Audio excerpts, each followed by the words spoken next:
against me. I shall never fret. Them must things say, them can't stop me from sing. Cause I saw the light, no more darkness. So that's why I put me in the light. Yeah. One man me fear, I the Messiah. Me a boy believe in a prayer. Me step on the battlefield without no shield. All when shut a fire. All when me no have no food, no water. Jah love me never yet shatter. Me a talk this for real. The pain me a feel them a kill with sons and daughters. Tell dirty mind, bad mind fi fence with. Them coulda never live fi bench with. Cause to Jah give the praise fi essence a day so. We basket no empty. Enough time them try fi tempt me. Must it true me a lead by far and them see. Them team up and a China and a try stop me time from me make me empty. But a one man me fear of the Father. Me a boy believe in a prayer. Me step on the battlefield without no shield. All when shut a fire. All when me no have no food, no water. Jah love me never yet shatter.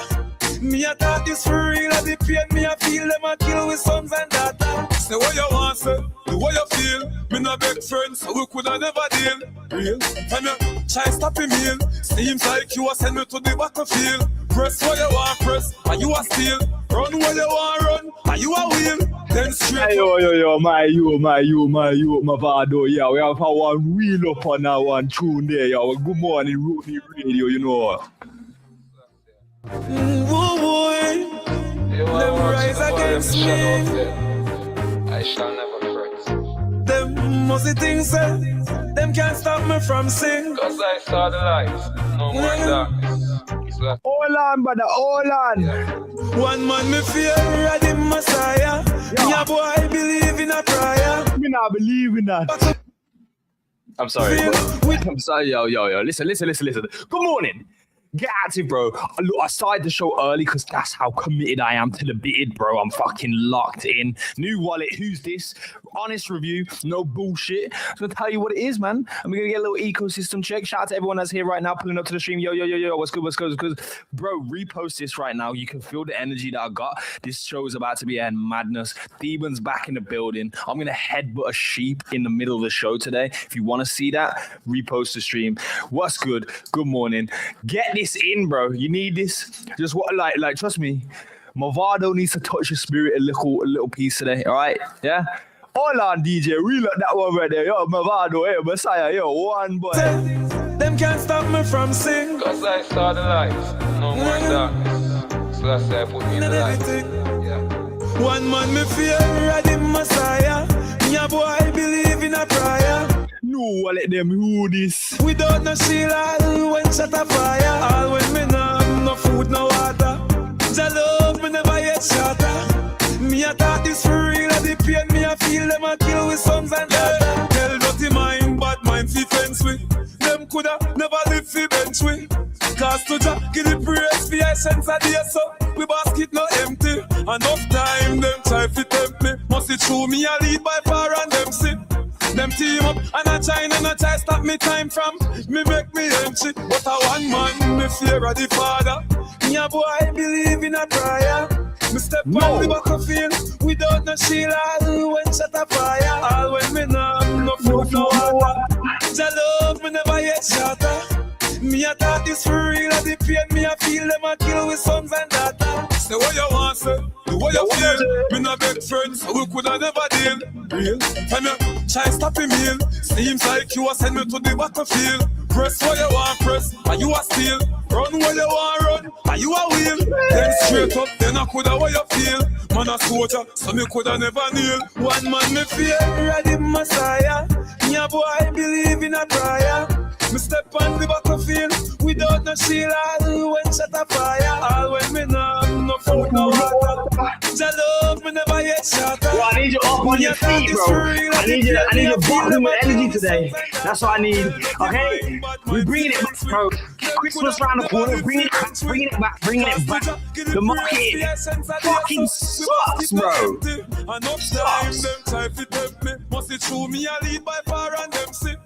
them team up. And I try stop me time from me make me empty. But a one man, me fear of the father. Me a boy believe in a prayer.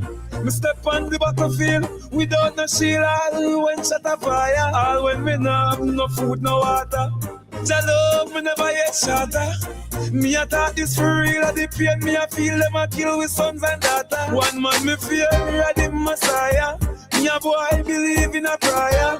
Me step on the battlefield without no shield. All when shot a fire. All when me no have no food, no water. Jah love me never yet shatter.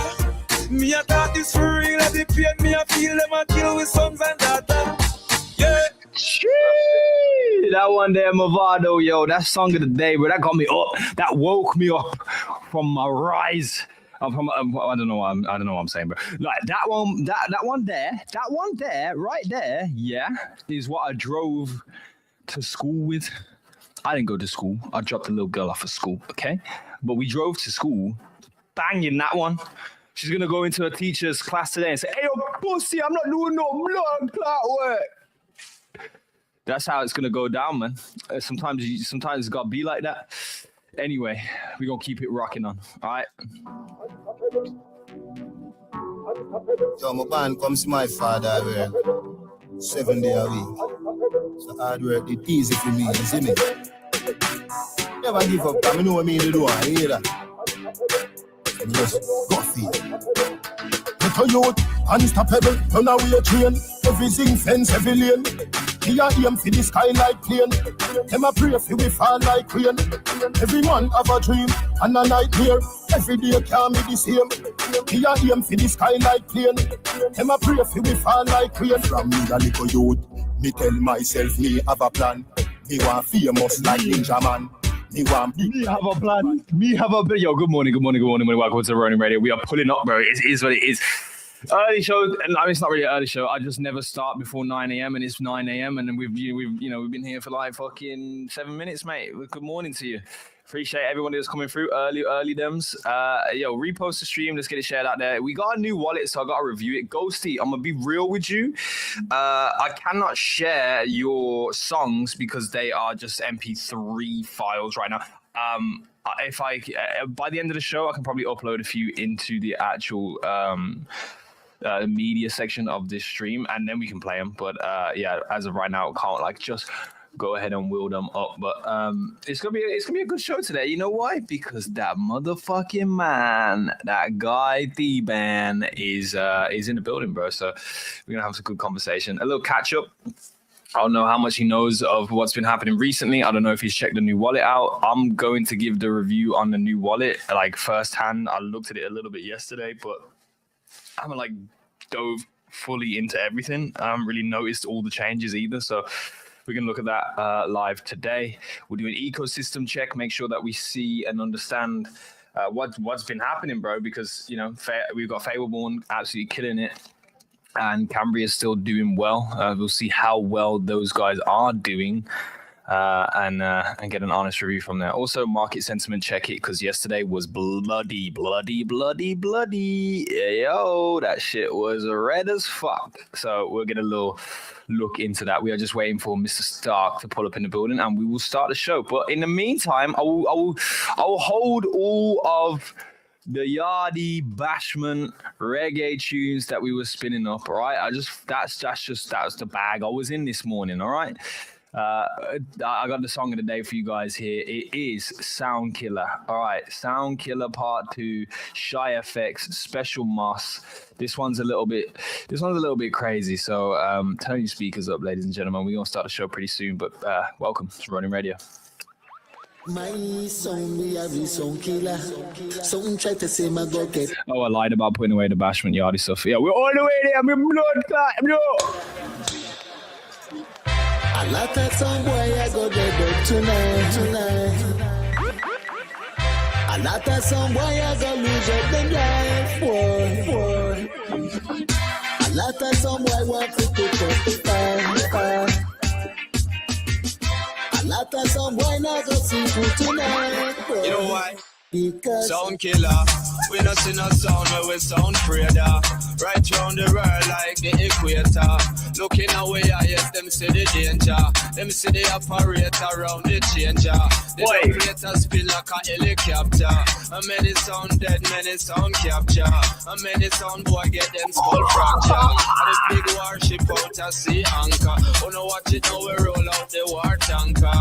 And no say we no pet, they no say we no pamper. A rap the casino, kill the banker.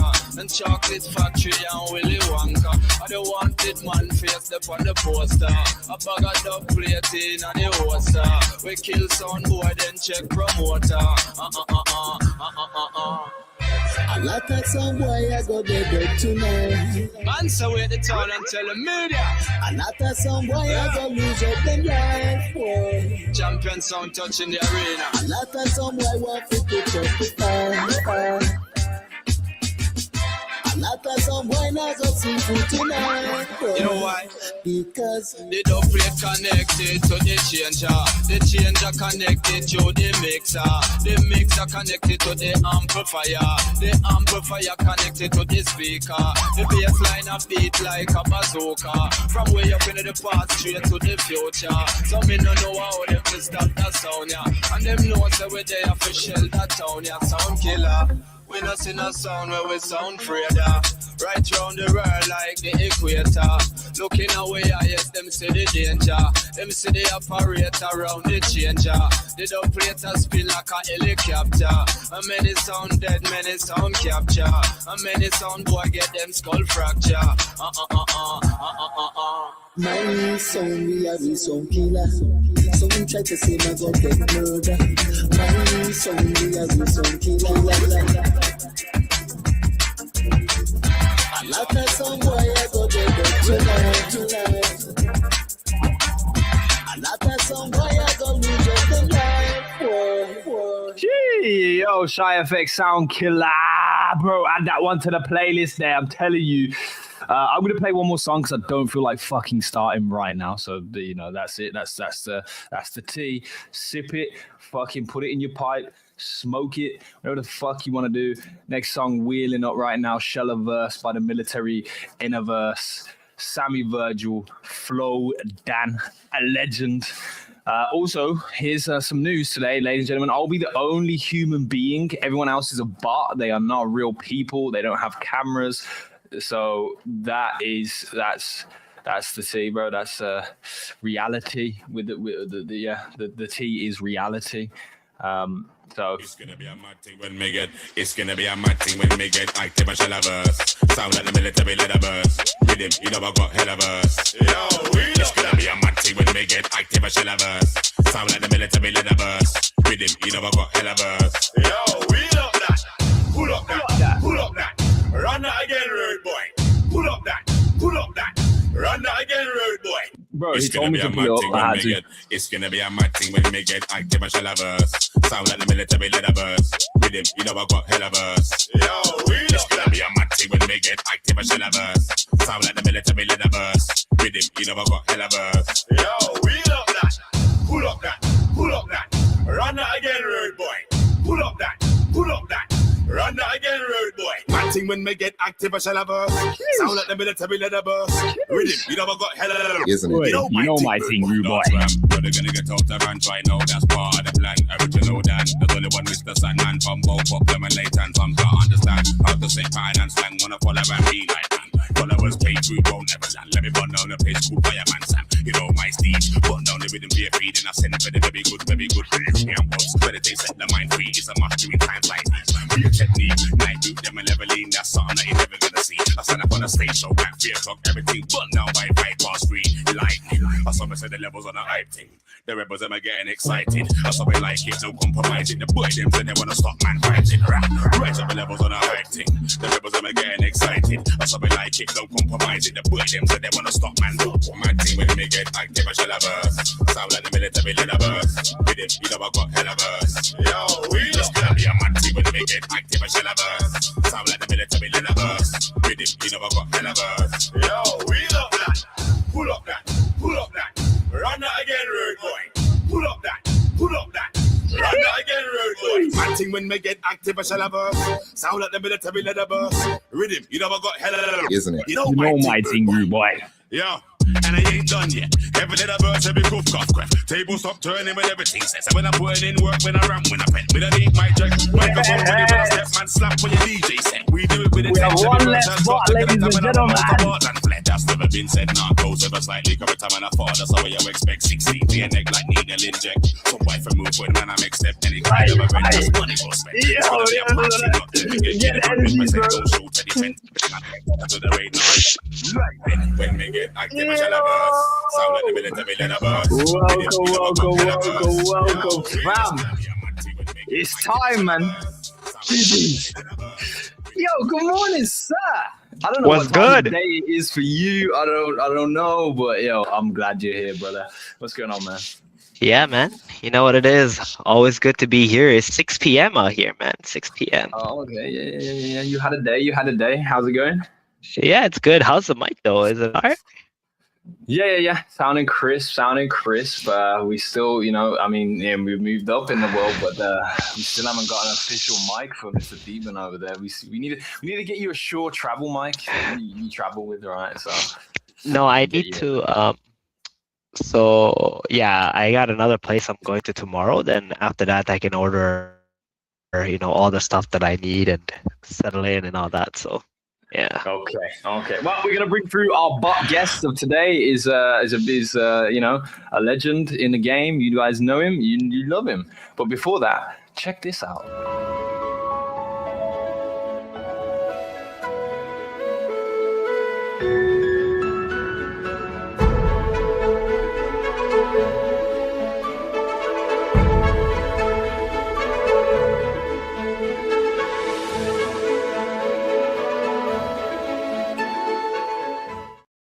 Oh, did it make you feel something, baby? Did it make you feel something in your soul? If not, let me know in the comments. Ladies and gentlemen, we are going to do an honest review of the ecosystem right now and today, bro. Because at the end of the day, that's what we're here to do, bro. No bullshit happens on this show. We have a new wallet, Who's This?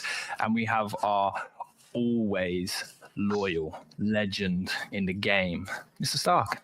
Hello. That's your cue to speak, Stark. Hello. Good morning. There's no way. There's no. I told you guys. We have a bot. Oh gosh! Every time Demon shows up, Kyra wants to come on the show. It is what it is. I'm never mad. Oh my god! I am never mad at Kyra wanting to be on the show. So, sir, can you hear me now? Oh, can you hear me now? Good morning, sir. Good afternoon. Beat bop. Yeah, the wrong mic was selected. My bad. How's it going? It's going good. I'm so ready today to hear complaints, but also praises, but also constructive criticism, but also real truth and honesty coming from the camp. But let's start off with the newest thing this week. Of course, we had a wallet update. That's probably going to be the main thing we're focusing on in today's show. Other things that are going on right now, bro, we've got like a lot of collaborations still happening across the Ronin network. Angry Dynamite's bringing new things to the forefront. Hey, Chicken Saga, I don't know what happened, bro, but the name change, I love you guys. You did so well this year. Congratulations for a year that you've had in this terrible year you guys have performed. But Chicken Saga, I despise that name. I'm just gonna put it out. Yeah, there. but you know what? You know why though, right? It's like you call it Sabang Saga, like no one really understands what it is apart from like, Yeah, but it in, sounds right? Cool. It's like fucking get to know, bro. You want? I mean, I'd rather they call it Cock Saga, but then like it wouldn't be very good for like, anybody, the young guns out there, right? Like parents out there. Yeah. Are you winning, son? Yeah, Dad, I'm just playing Cock Saga out here, bro. Let's fucking go. But to be fair, though, like they built Make sure you pronounce Saga well and don't say sucker like Gila just did. Saga. Cock Saga. Oh. Yeah. Yo, Cock Saga. Oh my God, Cock Saga's good. Honestly, I think that would sell way better. Also, Well, to be fair, go on. they built their brand around it anyway, right? So they might as well just go all in and just call it Cock Saga. Yeah, now they're getting whiskey dick out here, bro. Go hard, fucking go home, bro. Cambria doing well. We've seen a lot of fucking movement happening there. Over like 2.8 million run been spent since the season started, which is just over a week ago now. I thought you were gonna say that's just about $3. Yeah, that's about like $4.95 at this moment. Doing really great. Let's bring through legend himself. Kara's in the building, bro. Let's get him on stage. Good morning, sir. Gila, can you set up my camera properly, man? What are you doing? Wait, how come I can't hear you guys? How come every time I join the show, I can't freaking hear you guys? You got to change your audio setting. Oh, okay, you can't hear us to hear that, but yeah, you guys can let me know in the comments. Okay, here we go. Eben, why are you sideways? I don't know, bro. Can you fix it? Bro. Wait, why does Stark sound like he's in the bathroom? What's going on? Because he always is. He streams from the bathroom. He's always on the toilet seat. Are you just saying that, or does it sound like shit? No, I can hear the reverb on your mic. It literally sounds like you're in the shower talking to us. I'm in a regular room. I don't know. Yeah. Maybe put some furniture in there so it's not just a blank room with 4 white walls, bro. Yeah. I've got more furniture in here than Gila has. He has a little tree. That's all. Yeah. Well, I mean, I got a good mic. You that room, like we've said it so many times. Stark basically has a computer room that is like Harry Potter's bedroom. Yeah, it's my broom closet. Nice. Hey, that's convenient. Well, hello, boys. I figured I have been entrenched in a lot of these games for the past couple of weeks, so I could give you some insight on some of the topics. So hell yeah. I'd love to get into the conversation about how Fableborn is performing for you guys and like the guild and stuff like that for sure. There's a lot of interesting info there. Right at the beginning with the wallet because that's brand new. Demon, have you checked out the wallet? Have you used it? Have you seen? I just saw it. I did not use it, but I did see it. I like the old one better, but that's maybe because that's what I'm used to. Wait, why am I echoing? I don't know. You suck, brother. Are you the only? Wait, does anyone else hear an echo, or is it only him? It's a slight echo. I hear a slight one. I prefer the previous one as well. I know I'm always a stickler for details, but I don't like that the refresh button for your balance and your tokens is one more click away, because every time you receive a token or you send a token, it doesn't auto update. So let's say I claim SLP and I want to send it to my scholars. I have to click the 3 little dots, refresh list, and do it again if it hasn't arrived yet, and then do that. I will say the one thing that I saw this morning when I used it that is something that I've been begging for a very long time is the ability to search for a specific wallet, and you can now do that. Because as a power user with a lot of wallets, it's very annoying to try to find one. I did not notice that. Very beautiful. That is beautiful. It's great, but the problem is when you have a lot of wallets, the app loads horribly slow. So it actually doesn't change anything. So it works. It works for people who have 3 wallets and can see them all on the screen anyway. Hang on. Can we solve this echo vibration whatever thing before we keep talking? Me, I hear it. From me, I hear it dark. It can be from me because I'm hearing it as well. Well, then Demon, turn your audio down on your headset. I genuinely think it's yours because your mic is picking... I'm muted and I still heard it, so... I'm going to mute myself and let's see if we still hear it. Hang on. Welcome to Ronin Radio, ladies and gentlemen. Oh, yeah. Wait. Hey. Do we hear it? It's gone. It's stuck. It was stuck. It's gone. It's okay, so start. Just mute your mic when you're not talking. What's different? I haven't touched a single thing. I don't know. I don't know. Maybe you have your other speaker playing the audio right next to your mic. I don't know. I don't know. Just mute when you're not talking. He's just looking for that one chance where I slip up. You know what I'm saying? He's always looking for it. No. It made sense that like you just were blaring the sound of our voices through that headset, and your mic was so close to it that it was just picking it up. Right? I just that was it. That's all I drew. Basically, he was saying your mic is ass, and so he thought it was you. Yeah, basically. That's the bottom line. Yeah, that was true. But Stark, you're the culprit, mate. It's fucking figure it out, man. I don't know how you did it, but you did it. And the world is watching. So okay, cool. The whole fucking world. All right. But okay, you guys are talking about the wallet here. I actually use the mobile wallet, which I know is like a no-go for a lot of people. But for me, that's kind of where I saw the most significant changes. I also saw this. I don't know who was trying to get me. Bro's got the whole fucking universe on his cell phone. Wait.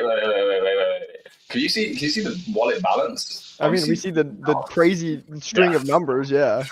Yeah, I woke up to $9 billion this morning, and it's apparently USDT. Thanks to Stark, he did a ether scan and said there's no USDT in your wallet. So I don't know what that could be. But they're out here, folks. Don't get got. We really needed double checking and verification to make sure that wasn't real. Yeah. No. Because of course, like $9 billion was legitimately going to show up. The only person that could have sent you that by mistake is Coco Bear, and even he doesn't have $9 billion these days. I'm really curious on, like, from a technical perspective, how come this kind of stuff is happening so much more on Ronin versus other chains? I'm not smart enough to know the answer here, but we're the only one with real users. I'm just saying when I send a transaction, I'm a power user on Ronin, guys. Like, all of you guys, you're using Ronin a lot, but I get 20,000 Ron drops the second I send a transaction sent to my wallet every time. Like, and not only that, but like now there's like 5 or 6 of them. Just every time I send even a 1 Ron transaction, I'm getting all of these scam tokens like instantly, and it's just like, I don't think that happens on, or at least maybe because they know the people on Ronin are retarded. Don't just say it. So Yeah.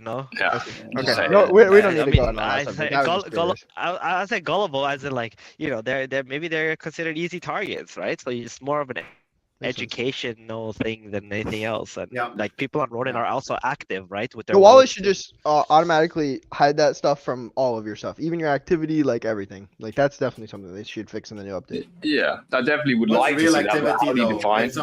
You don't want. So that means you don't want any activity if you receive an NFT, you don't want to know about it. No, I'd like to know. Like, it should have an auto filter on like what's legit and what's not. Like, yeah, well, Rabby does that. I mean, Rabby does that for everything. It even so if you import your Ronin seed phrase into Rabby, do the same scams not show up? It auto filters all the scams, so you don't see anything of it. And on the you're Ronin ever about to network as well? find it, what on like the wallet? Yeah, because Rabby, I know a lot of people use Rabby use the wallet. wallet. If you use Rabby, you don't use the Ronin wallet. Yeah, but I'm saying the Ronin network on the Rabby wallet is what I'm saying. It filters all the scams that we're seeing. Is that what you're saying? I don't use Rabby on Ronin though, so I don't know. Yeah, okay. But well, interesting to test out. Overall, I think from my perspective, from what I've seen, there are some good changes, but I haven't used it enough to know everything. And then beyond that, the text looks weird, but maybe it's just the font. Used to it, so the font or the text looks weird. It's like Steven said, we're used to other stuff. So like, I'll cover one thing, which is like a legitimate, more so than the others that are more nitpicky. Although the refresh list and stuff like that, I like the fact that it was 1 click away. I don't like the advertising for games in wallet. It makes it look scammy. It makes it look cheap, especially when it's pixelated, tiny banners. It looks like a 2000 era website with maybe that's what they're going for. Okay, great. Well, I mean, seriously, maybe that's what they're going for. But when you look at MetaMask right now, the first thing under swap, the same thing. If you open MetaMask and Ronin wallet side by side, under buy, swap, send, receive, they have the same exact thing. They're made to be the same thing. Under it says, say hello to Bitcoin, trade, manage, buy Bitcoin directly on MetaMask with a banner, exactly like what Ronin's doing with games. Whoa, so they're just copy pasting and doing it with games instead. For me, on the mobile wallet, I'm not joking. It saved me about 35,000 clicks going straight to Grand Arena just by clicking the banner. So at least on mobile, I find it convenient, but I totally understand what you're saying. It looks weird at first glance. It's just like you have ads blasted in your face, but it's not like it's not like we're advertising like Rare's Pornhub sites or something. Like, no, bro, we're going directly to our, like, you know what I'm saying? Like, we're going to our game at least. Strays, bro. I actually disagree with you here, abruptly. I think we need advertisement. I'm gonna tell you that I hate it, and I'll never click on one of those links. It's just super. super scammy, except when it's so pixelated you can't read what it Scammy says. crazy word. Crazy word is scammy. Hang on. Yeah, you stay in your cynicism cave of fuck you, mate. Hang on. I like Let the me- advertisements. Put them on there. Let me address Stark, because like, I think it's not designed for people like you to begin with, Stark, right? It's designed for somebody else. It's designed for people who like are actually interested in like, are curious, right? You download the Ronin wallet, you don't know what to do after you download it, right? You don't know where to go. So now you have something within the Ronin wallet that's actually curated by the team. So it's actually extremely unlikely that any of those will be scams to begin with, right? As in like actual scams where, you know, they're trying to drain your wallet. It's more so like if you participate, maybe you might lose some money if you don't know what you're doing, but it's not like they're trying to drain your wallet, right? So I guess it's just, I don't think it's suited for specifically the Fishing Frenzy banner because it makes it look pixelated because you can barely read what it says also. This guy's pixelated PTSD, bro. If that was pixels, like, bro, what are we saying? Like, Hey, I'm allowed to give a knee-jerk reaction of what I feel when I open that up and when I see it. Totally understand. And then you've got everything below that is everything below that is scam transactions onto my wallet. So it's just like, apart from my wallet balance, all I see is stuff I don't know. It's just not, in my opinion, it's just not an innovation. They're clearly copying and pasting from MetaMask, and I think that I don't know. Some people like it, some people hate it. Bro, at the end of the day, you got to have advertisement in the wallet. This is a gaming chain. You want to get people into the games. If you're a new user and you get a wallet, you see these activities. Maybe it should just be a discover button right there, like the discover tab is right there or something. I don't know, but because I have used the discover tab so much more since. You guys are fucking tripping. Stark, you fucking tripping. Yeah, maybe I'm with Gila on this one, and that's crazy to say. By the way, I'm with Gila on this one. I pay YouTube to not have ads. I pay on Twitter, and I pay the extra thing to not have ads. I would like, as a premium Ronin user, not to have fucking ads. So at least give me the option to get rid of that shit, and then I'll stop fucking complaining like it's the worst thing that happened to me all year. Actually, wait, hang on. Let's on make MetaMask, you can pay close to it. remove it. That's a good way to get money. Yeah, I would pay to get rid of it. Money. I will pay to get rid of that shit. No. Okay, come on. Let's be honest. If you had to pay to get rid of it, that's the first thing someone's going to complain about on Twitter. Yeah, I have to pay to get rid of these ads on my wallet. Are you fucking kidding me? Like, come on, bro. Listen. There's a lot of lying to businesses. Hang on, Caro, wait. Nowadays, there are businesses, right, that put QR codes on products that they give you, right? And then you have to pay to get rid of those, right? Because they use them as like advertising tools. But if you want to get rid of it, because they're gonna, it's actually common now because it's something that Canada recently thing? people thought of. No, it's not a Canada thing. I think it's just a smart business thing. So anything that you can add for someone to get rid of and you can make money off of it, in exchange, like if they keep it, you get advertising, you're gonna take it, you know, especially if you're providing a service. So I think it's a great idea. But this is something I was talking with G-Host about. Like, I mean, I don't think I articulated it quite well, and that's to the Ronin wallet, guys. Don't remove it. You can add an X for us to click it away. Just make it pop up every time you open it, so you have to click the X or whatever. That's a good compromise. So you can close the ad. Don't listen to this stupid shit. All right, go ahead. Sorry. I was just saying, I don't think I articulated it so well, but like the wallet is going to be for me the epicenter of the Ronin network. Like users and people coming through there. That's going to be their home. I think advertisement absolutely makes sense. I agree with what Kara's saying. Keep that in there. Don't do anything. If you want to have paid features to get rid of advertisements, and Stark is part of our representation of aristocracy. Shout out to the French. Right? You know, so like we're cool with that. It's okay. That's okay. But like I do believe that like personalization of the wallet potentially is a business model, so that people can have the wallet that they want, and we have a plethora of features that people can have, add to the wallet, accentuate the wallet. Maybe somebody has a premium wallet which comes with additional features. Those are things that we could potentially look at. But as far as advertisement goes, I think it needs to be in there. If you're getting new users in, you want to fast track them to activations that you want them to experience, and maybe they were brought here because of Fableborn, and then when they get in the wallet they see a Fableborn advertisement, they click on that, it opens up the hub of assets they can buy in Fableborn or to the Fableborn website officially. These are great ways to protect users anyway. So I think we can move on from that. The wallet is cool. I've seen a lot of updates that I do like. The font is a thing I have seen you guys speak about as a community. Maybe like optionalities. This is what I'm saying with the personalization of the wallet.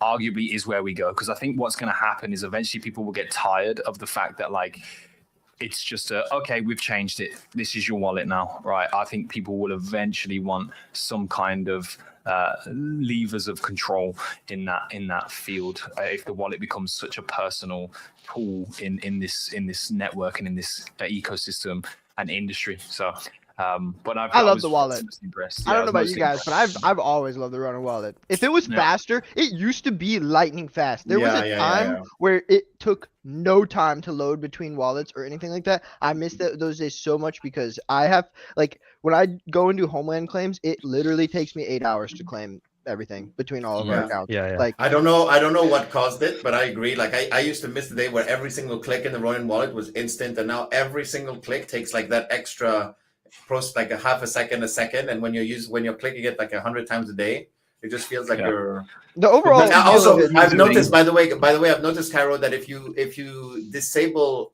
like basically the more networks you have enabled, the slower it is. So it might not cut it down to 0, but if you have Ethereum, Binance, Arbitrum, it's better to disable them all. But if you're going to do only Ronin stuff for a segment of the time.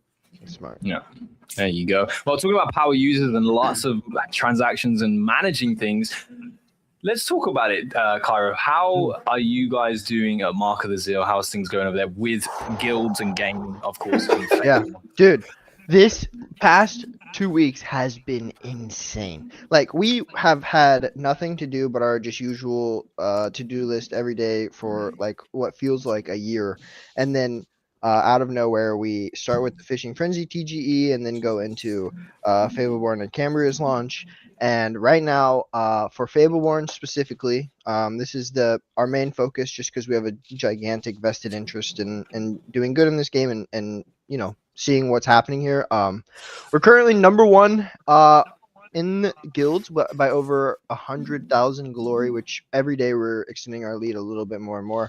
We're currently poised to take a little over 10% of the prize pool in just the top guild. But yeah, overall, it's been an insane experience competing in this. So first, I think one thing I'll say is I think Theban, if you would have played this game, you would have brought home thousands of dollars in the past 2 events. We have people that have been in my guild for like 2 years, and they had never played Fableborn until the other day. I spent like $200 to help them get boosted. They spent some of their own money to like upgrade their stuff, and in the past 2 premium events alone, they've made like over $5,000 just them, and it's insane. Like it's that's from 2-3 day events, so 6 days of work, and they've made over $5,000 just playing the game. And like, that's not even counting the airdrop that they'll get from their glory points at the end of the season, which they're getting like 70% from in our guild. And so like, these people for this first season, like players, if you're good, skilled, playing and competing, you're making a shitload of money, like a shitload. And like in the last event alone, we took we took like 8 or 9 out of the top 10 spots in the premium event, and we took home like 60,000 RON just between those guys, and the total prize pool is like 120k RON. And then if you go down like the top 50 of everybody that got paid, we were like over 55% of that between our 2 guilds. So like, crazy prize pools for these events, and we're absolutely dominating. Like the guild alone is super active. We've gained like over 400 members in the past like 3 weeks in the guild. Beyond that, we had over 3,000 applications between the 2 guilds. We have people joining every day asking to join. It's madness, bro. And then on top of that, like, everybody's looking at us like the villain, because, you know, we're like doing pretty well. And then beyond that, the metas are changing so much. Like, obviously you guys know how genius people get in these games, and like the meta game day to day is crazy. Like you're switching up your bases to like basically give up your entire base, let them destroy the whole thing just so that they don't get as many points, because you're not putting like as high level units, or you're putting like way less like bases around so that they aren't able to make as many orbs. Or before that, it was like spreading out your base, as far as you could, so that people would have to run a lot and they wouldn't be able to finish the whole base. And like literally at one point, the optimal base was a freaking swastika, and then after that, which is crazy, bro. Like actually crazy. And then after that, it changed to where now the optimal base is like 5 little bases, and you let people just complete it as fast as they can, so they get like only 2,000 orbs from the raids. And then like beyond that, there's PvE events where you're basically playing like time trials, and right now those are going to whoever can level up their characters the fastest, pretty much by paying.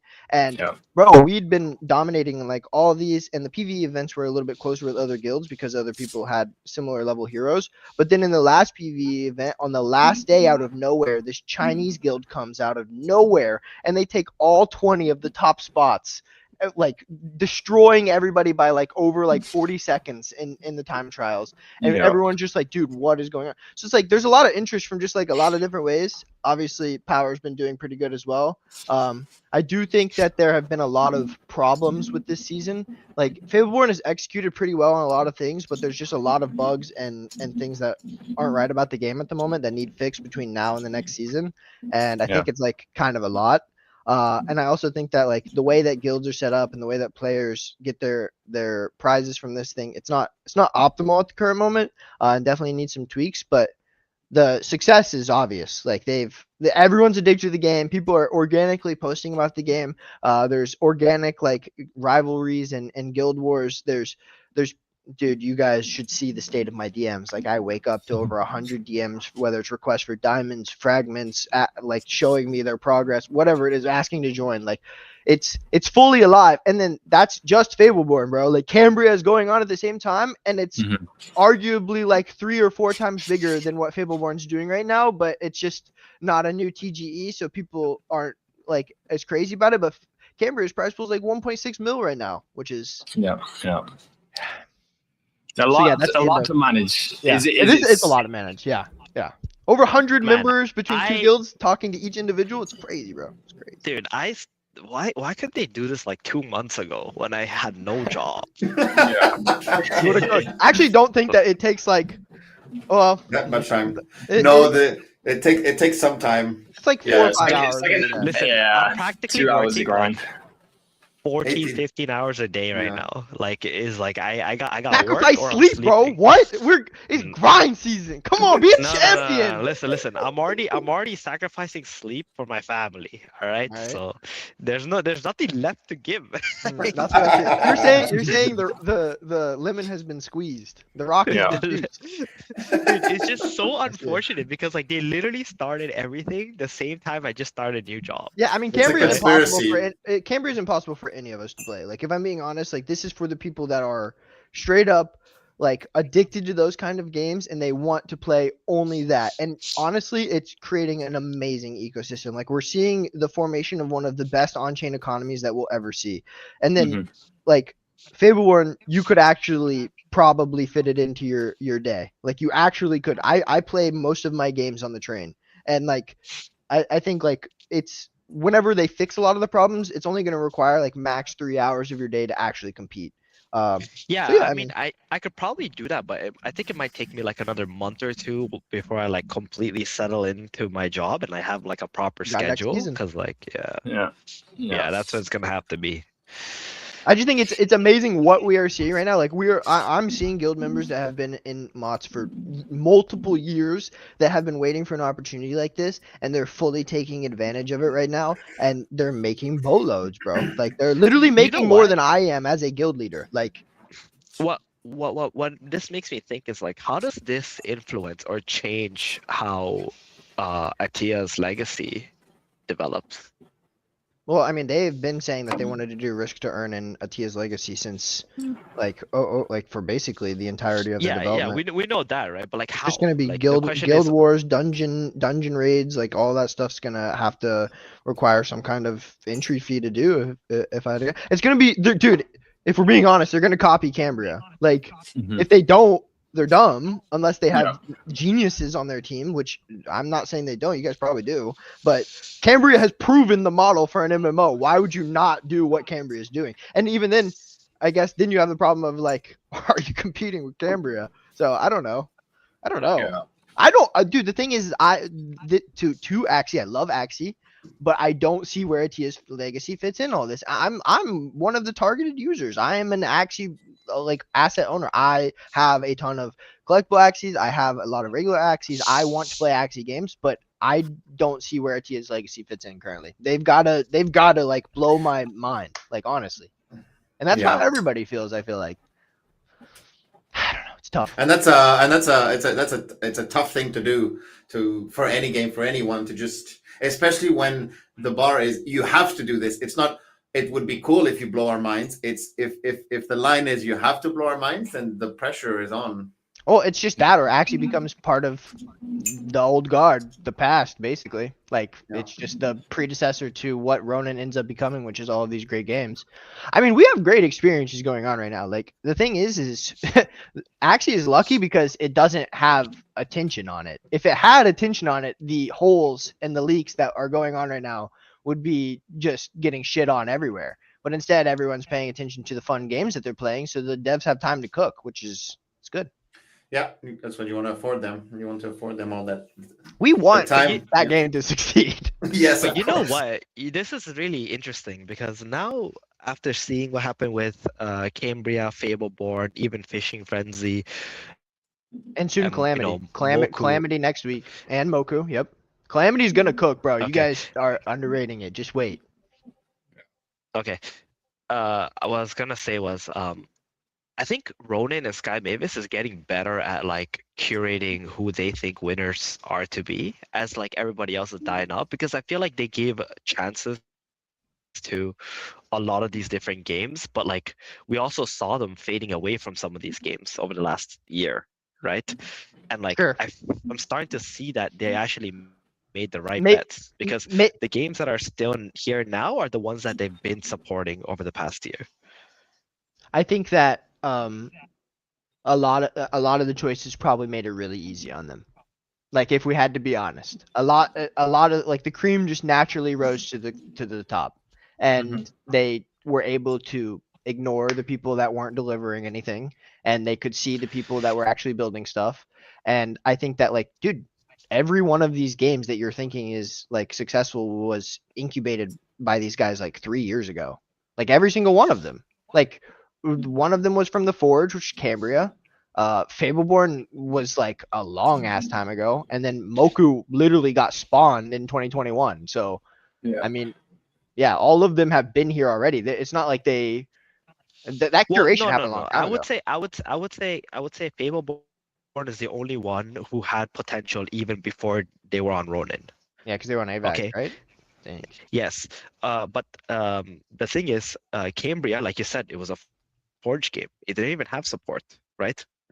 So Ronin kind of incubated that. They definitely did. Moku, same thing. Yeah. Right. Moku's biggest investor is Sky Mavis, right? Since the beginning of time, and then third, Fishing Frenzy, right? I think Fishing Frenzy was also incubated by Ronin, because no one even thought, and everybody wondered, like, why are we even like bringing this game on board? But like, clearly someone out there saw the vision for it, and it worked out. Yeah, I don't think Fishing Frenzy works anywhere but Ronin. Like, if we're being honest, like they have a great partner there for sure. Yep. So 3 out of 4 of those games, I feel like they succeeded because of Ronin, and then I would say. So why doesn't that reflect in the price action, Theban? Well, reflecting what price action? in the Ron token, all this success. Why doesn't that reflect? Because the Ron token. Because the Ron token is not at the center of any of these games. Yeah, like very true. None of these games use Ron as anything. So is that an oversight by Ronin not making that happen, not making a giant arcade with all of its tokens, or is it like what did the gaming chain mess up by trying to create a gas token instead of the token that everyone uses? Like, should they have been the Power Protocol before Power? In my opinion, I believe so. It was something that I've said on the show maybe 2 years ago that like. I don't think we're smart enough to answer that question. That's what I think. I don't think any of us know. No, because you don't know what it actually looks like when put into action. I do feel like the positioning and the certain developments that we're seeing on Ronin now is pushing the token towards that factor. Like we actively have an arcade and very cool, by the way. I used it the other day. Yeah. So also, I know it keeps getting repeated, but look at the state of gaming, crypto gaming in general. Yeah, and I think also that exhaustion from the Ronin community, which is now we're seeing, I think a bit of reversion because we finally have gaming experiences. So so take all of the gaming ecosystem, and then people will still say, oh yeah, but Ronin is still like outperforming on the downside more than a lot of other like empty ecosystems. Well, a part of that I think is due to just the exhaustion, which is now as we live and breathe in December, we're seeing some form of reversal, because as Carol was saying, it's like we finally have games to distract us with. You know what? To answer your question, Carol, I actually asked this exact question to Jihos. Not the last time I talked with him on the show, but the time before that. I said to him, why don't you guys use, when you approach these games and you want to support them and stuff, why don't you get them to use RON as an ecosystem token? Because one, it's far more liquid, it's less likely to have crazy fluctuations, and that way they can have something for their game, and then once they have a proof of concept, they can then move on to making their own token if they want to. But at the same time, this brings value back to RON. And then his response at the time was that even if all these games use RON as an ecosystem token, it wouldn't even move the needle. That the needle gets moved by like bigger whales and bigger fishes that are investing, right? That's what his answer was. So actually, we already got an answer from Sky Mavis as to why they didn't push for that. I still personally believe that it is better to use RON as the ecosystem token in the beginning instead of having these like launches that just end up being freaking awful, right? But at least now with Fishing Frenzy and with Power, we're seeing a little bit more stability, I want to say, right? Maybe not the market cap everybody dreams of, but has potential to reach those market caps because we're starting off this low and still people are interested in it. Fable One is also using RON, by the way. Yeah, I don't know if that's intended long term, but in the event that I won the other day for top 50, I got 1100 RON. And like the prize pool for that event was all denominated in RON. Some of them are in Power, some are in RON. I don't know. Yeah, but I mean, look at that. Like, even at the end of the day, it's like, okay, you acquire RON, but it's still on the foundational level. It's like, okay, well, what does the RON do for me? Like a game could become incredibly successful. The best thing since sliced bread. Yes, you can transact in RON to do things in the game, or swap RON. Like essentially, you would swap RON into Power and then go to the web shop, right? Like, so like, what does RON actually do? I think what you're saying, Theron, is absolutely right. Like, and it was what we spoke about, and it makes a lot of sense when you think about it. Okay, well, is there a higher potential for profit or a higher profit potential in the fact that like other ecosystems will have the starting process of a token, which we know that there is just opportunity for large percentage gains in those moments, right? And is that a better profit model for Sky Mavis? And this is not me saying that that's what they participate in and that they game that process, but there is a lot of potential for more upside in that process. But like you said, I think they should implement it anyway, because then it becomes a foundational thing. Yes, it wouldn't move the needle now because look at it. We have 3 successful games, which if we were to be completely honest about the revenue generation of all 3 of those games, it isn't the money that's going to move this needle for sure. But if the vision is true and where you're trying to go is true, if we multiply those 3 games by 10 and then by 100 in a few years time, decade time, then there could be something actually moving a needle with the Ronin token in that manner, if it is at the epicenter of all of these gaming ecosystems. But we've also had the conversation about how volatile and delicate that situation could be, because imagine the capitulation of certain games and economies, and if they're all based around Ron, one is so hugely successful and it is like causing tension and interaction with the token that affects the entire economy of a different game, and they are now tethered through the token itself. So it's very, very complicated. I think you're right, Cairo. None of us are really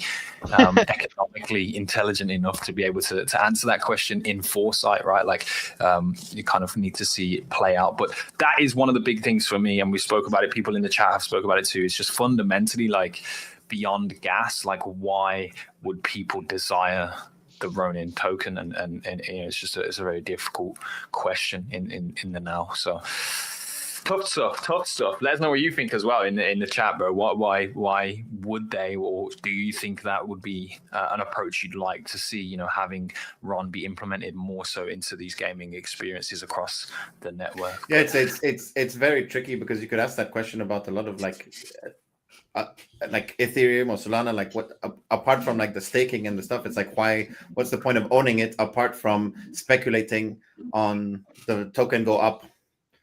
Right, you have ETH for gas, obviously, and then buying stuff. But so we'll see. I think it certainly can't hurt to have a few successful games finally playable and running and going, and seeing how that goes for a few months. I have an idea. Let's go. Here we go. Let him cook. They should create 8,000 Ronin kingdoms that allow you to stake Ron in these kingdoms. Just kidding. Yeah, I'm glad Spark gets the joke, because I have 800 Fable-born kingdoms and I can only see 4 of them right now because power is so fucking expensive. So 796 of them are sitting there unstaked, and I just want to freaking kill myself. But all right, carry on. Next up. I wondered where we were going. When you said kingdoms, I was like, sell some of your kingdoms and buy power then. Because the value of the kingdoms has already collapsed a little bit, because it's not worth selling at the moment. I already have a bunch of primordials where we'll get power drip over the next like 6 months. So like we'll end up staking a lot of them anyways, and we're winning everything in the guilds, so get a lot of power. And he's still getting a decent share of the staking kingdom things, because everybody's handicapped in the same way. Yeah, basically everyone's in my position where they all need power for their kingdoms and they can't get it because it's too expensive. So he would, if he did that, he would just be paying more to win a little more. So it's better to, right? Gilo, what's on the agenda still? Up today, fuck all, mate. Fucking nothing, bro. We've talk reached about a hard end. Cambria and Calamity. So we have Cambria going on right now, where it's clear that this has created its own sub community that is not part of the general Web3 gaming crowd. Like this, it's the first game that we've seen in a while that is attracting people from everywhere. Like Fableborn's starting to as well, but Cambria is literally, it's created its own bubble. And that to me is a really good sign. I think they are doing a lot of really good things, and after Gold Rush ends, Islands and Island off-season gameplay is supposed to be coming, and if that is a hit too, they have everything. What are we seeing? Is this AI or is bro in the future? Wow, nice room. Literally in the what the hell? That actually looks so fucking fake. What is happening? Dang, it looks like AI. Wait. No, Steven, we don't want to fucking see your full face, man. You're a beautiful man, but like, are you retarded? What the fuck do you mean AI? Guys, this is 10,000 Ron to rent this room for one day. You fucking retarded. Yeah, 20,000 Ron if you want Steven in the room as well when you rent it. Yeah. There's a premium on that shit, bro. Wait, where you at? Let us know. Let us in. 2.6 million Ron spent. No. That's why is that? We will get back to the Gold Rush Season 3 stats, but like, Steven, what is that room that you're in? Is this just like an addition to the other part of the hotel room? Where the fuck are you? So this is actually a mini library in here. Oh, okay. This is not even the primary library. Oh, there's two libraries. There's two, of course. Yeah. You read any books in there, or you just fucking jacking off in there. Oh, I just came in here to get on the freaking call, you ass. yeah. All right, let's go back to season 3 Gold Rush. Yeah, 2.6 million RON spent in game, which is a total. Well, it's not. This isn't just proprietary to RON, because of course, 15 cents times 2.6 million does not equal 1.6 million. So the in-game total spend is 1.6 million at this moment, 1.7 pretty much in a week and 3 days is fucking promising. It is I promising. can't believe you guys thought it was AI. I'm still. No, it did look baffled fake. by that. It did look fake when you turn the camera on. It did look weird. Your camera just looked weird in the I don't know, the back lens. But yeah, this is insane. 40K players, 1.7 million dollars total in-game spent, and 2.64 million RON spent. It's insane, bro. And like, I like when we see the end up, like if they show earnings breakdowns, it's gonna be wild. I bet some of the top guilds are absolutely cashing out. And I know the spend on some of these top guilds is crazy because I haven't been able to run my Cambria guild. I've had guild leaders within our guild step up and run it, and some of them have alts that are like in other guilds. And bro, the spend that some of these guys do on their top players is like many hundreds of dollars per day, and they're probably doing that across many players. And it's just like people are degenning in this game. I don't know. It's beautiful. It's beautiful to see, man. They have such an intricate economy where people are spending like so much money on just like cosmetics and other things in the game, or just items to use during the season to like increase their yield. Like what I love the most about the risk to earn thing is also that the numbers are as real as they'll get in gaming or in Web3 gaming, right? Because if you're spending RON, if you're risking RON, you're less likely to be a bot than anywhere else in the ecosystem. And so it's why is that, Star? Can you explain that point? No, what I'm saying, unless bots are beating all the Cambria pros, but then in that case we've got another problem. Somebody secretly trained their Mokis to, like my Moki. I have one of my Mokis who's rank 8,000. Maybe he's just playing Cambria instead of playing Grand Arena. I don't know. maybe Akil has fucked up some of the lines of code, and then they just decided to go play the other fun Web3 games. He said, "This training shit's boring. I'm gonna go play." Yeah. Akil said, "Don't talk shit about your Moki, bro. What's going on, Akil, man?" Of course, Akil is in chat, so I can say that. Yeah. Well, I mean, they're doing really well. You're right, Kyra. It's like a sub-community in itself, but yeah, they're completely dedicated to the game. It is interesting to see. I think that's absolutely one of the key factors of MMOs and that style of game working, where like you fucking have so many degenerates dedicating literally 24 hours to this, and they're building their own. Oh, and like, guild grants that happened. Like that was a sick thing that happened this season. Wait, what happened? So what grants? Ronin, and so Fableborn did one with collaboration with Ronin, and then Cambria did one in collaboration with Ronin, where a guild could sign up on the forum and get approved for a grant. And Cambria, our guild got 750 USD to like start our guild and get everybody set up to play. That covered about like 50% of our initial expenses, like much less later, but still a good start, which was very helpful. And then in Fableborn, it's still ongoing right now, but they gave out like diamond grants to guilds to help people like get their heroes leveled up this season. It's basically both just gave a little jump start to guilds that wanted to get involved from Ronin specifically, which is a great initiative in my opinion. Now I like this, bro, because this is the influence of player liquidity in these games and these ecosystems, which is the injection that they really need in this. Create communities of friends that want to go play games together. Let them organically post about the game and start to love it, and then we get another Axie moment eventually.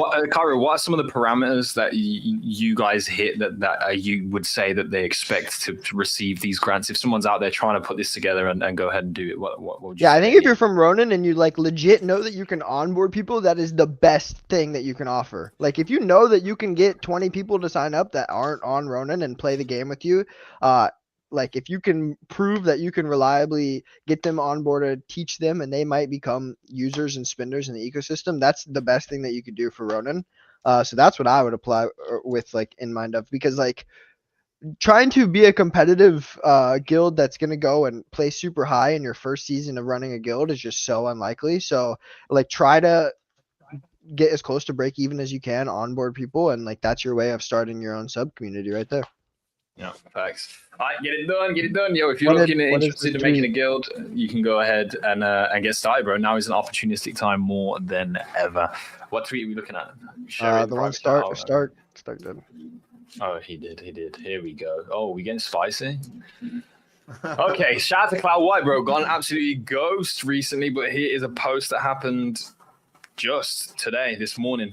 Co-branding in Web3 isn't as complicated as you think. Why does Doodles make Arizona iced tea or Pudgy Penguins make Care Bears? They are easily accessible, low-hanging fruit. There are dozens of brands like this that Axie Infinity could co-brand with. They simply refuse to. Now, is this opinion or is it truth? I think this is opinion based off of evidence, because we have not yet, have we? You know, let's be real about that. We haven't. Do you think this is like? I mean, we all agree here. I'm going to say it just out from me. I think we should have been doing shit like this year, at least at some point. And you know, we've done a clothing brand collaboration around the YGG Play Summit with, I don't know the name of the clothing brand. G-Host was rocking a t-shirt in our last show. If you want to go watch that, you can check it back on the YouTube or on our page. But he was wearing a shirt that was fucking fire, by the way. I want that shirt. But beyond clothing, these types of collaborations with known brands is definitely an IP entry that I think Axie really needs to start taking advantage of. I can't keep listening to this, bro. I can't. I'm gonna fucking explode. I'm just gonna explode, bro. Like, I'm actually gonna get tilted off the face of the earth if I hear any more of this. We need to start, bro. We need to start what? What are you tilted by? What? It's just, bro. It's like, it's obvious. Like, it's obvious why Cloud White's mad. They dropped the ball completely, and they haven't even, like, as far as I know, we haven't attempted to do anything on that front, and we have had ample time and ample leverage and ample money to do any kind of co-branding or getting the brand out there to the world. Like, bro, I don't know who is behind the brand management and marketing of Axie's IP as a whole. Whoever they are, I'm sure they're probably a great person, but they're probably not like, bro, if hire a woman that knows how to get stuff out there and get people's attention and let them go cook, bro. Like, we should be everywhere, like he's saying. And the fact that did we try that with Kathleen? No, she wasn't brand manager. She wasn't brand manager. She was BD. That's completely different, bro. We need someone going out there and working with the brand. Before you keep popping off, buddy. All right. Let's think about what actually happened, right? So Axie blows up. 2021 Axie blows up, right? I mean, by the way, Psycho did mention on Twitter that, like, they've dropped the ball with not. That's obvious. IRL didn't even have to stuff tweet and all that. shit. Yeah. Okay, we don't need an admission to that. Why the fuck are we don't tweet that. Hold on. That's retarded, because why do we keep emphasizing the same shit over and over again when it's already been addressed? Is like, right. It's like, that's what I'm saying. I'm over it. Like, this is like Axie and getting brands out there. That idea, that ship is like, it's on a different planet at this point. So what does that mean? That means for me, if we're gonna go down that line, then we stop talking about it. We can stop talking about it as an IP, because what IP doesn't have all of that stuff going? Is it?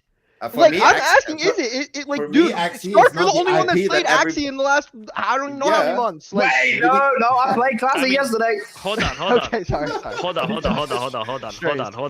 on. So let's actually think about why it happened, right? Because that will tell you, kind of fun, if they actually we play Axie every day, so I don't even know what I'm saying. So in 2021, why did Axie actually blow up? Is it because of the IP?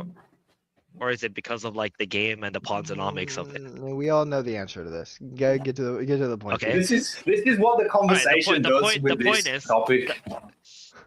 I agree with Gila. Like, we're going in circles, bro. Like we've done this how many times? That's what I'm saying. I'm tilted because, I'm dizzy, bro. Obviously we've dropped the ball. Like, that ship sailed. The new IP is here. We have other stuff that is more new, fresh, relevant. If Axie ever has a blow up moment, no, that is not true. There's no fucking new IP that is bigger than Axie to this day. I don't think There's bigger. still not. I said we have new promising IP, but you're right. There's no IP that's like super brandable that Dude, we have right now. I agree. none of these IPs have more than like a few hundred supporters. I Okay, agree. none of agree. them. So So what Axie are has we way more. talking about? You're We right, got you're new right. IPs. So we can still like Axie doesn't mean that we can't stop like developing on it just because. I don't like, think oh, you it's should already ever been stop. I done. don't think it's stop. I just think that like, bro, unless like who's gonna take on that risk to go with our IP now Well, versus when we had leverage and all the money. Unless we keep addressing it until it gets done, maybe it never gets done. So that's why it's not the worst thing to mention it from time to time.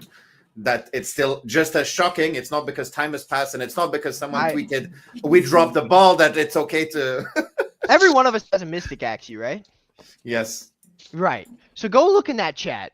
And I just dare you to scroll for like, I don't know, 5 minutes and see when the first time you find a message about how we aren't on any brands is. Like, bro, this stuff is repeated. It's a dead horse is what I'm getting at. That's why I'm tilted about it. Like, bro, it would be a miracle if we got anything good. Like, if we got a good collaboration, that would be a miracle. And if it happens, that's sick. But, like, it should have happened years ago. And, yeah, it should have happened years ago. Agreed. Okay. Like how? When was the last time we had merch? When was the last time we had merch? No, I'm not done, bro. When was the last time we had merch? When was the last time we had merch? Actually, I get the merch at these events, but when was the last time it was the Christmas, like what? Was that 2 years ago? Yeah.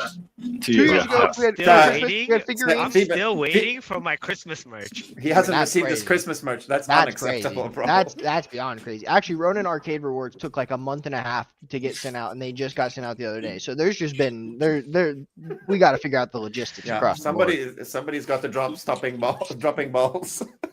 No, but like we've had one puffy plush, and then like we can't screw collaborations. We can't even do merch ourselves. Like we can't even do merch ourselves. So I don't know. Like he should be mad, bro. Like all of those guys should be mad about that specific issue. There's a lot of issues that the OGs get mad about that they probably aren't justified in, but like as far as dropping the ball on that kind of stuff and actually moving the IP forward, completely drop the ball.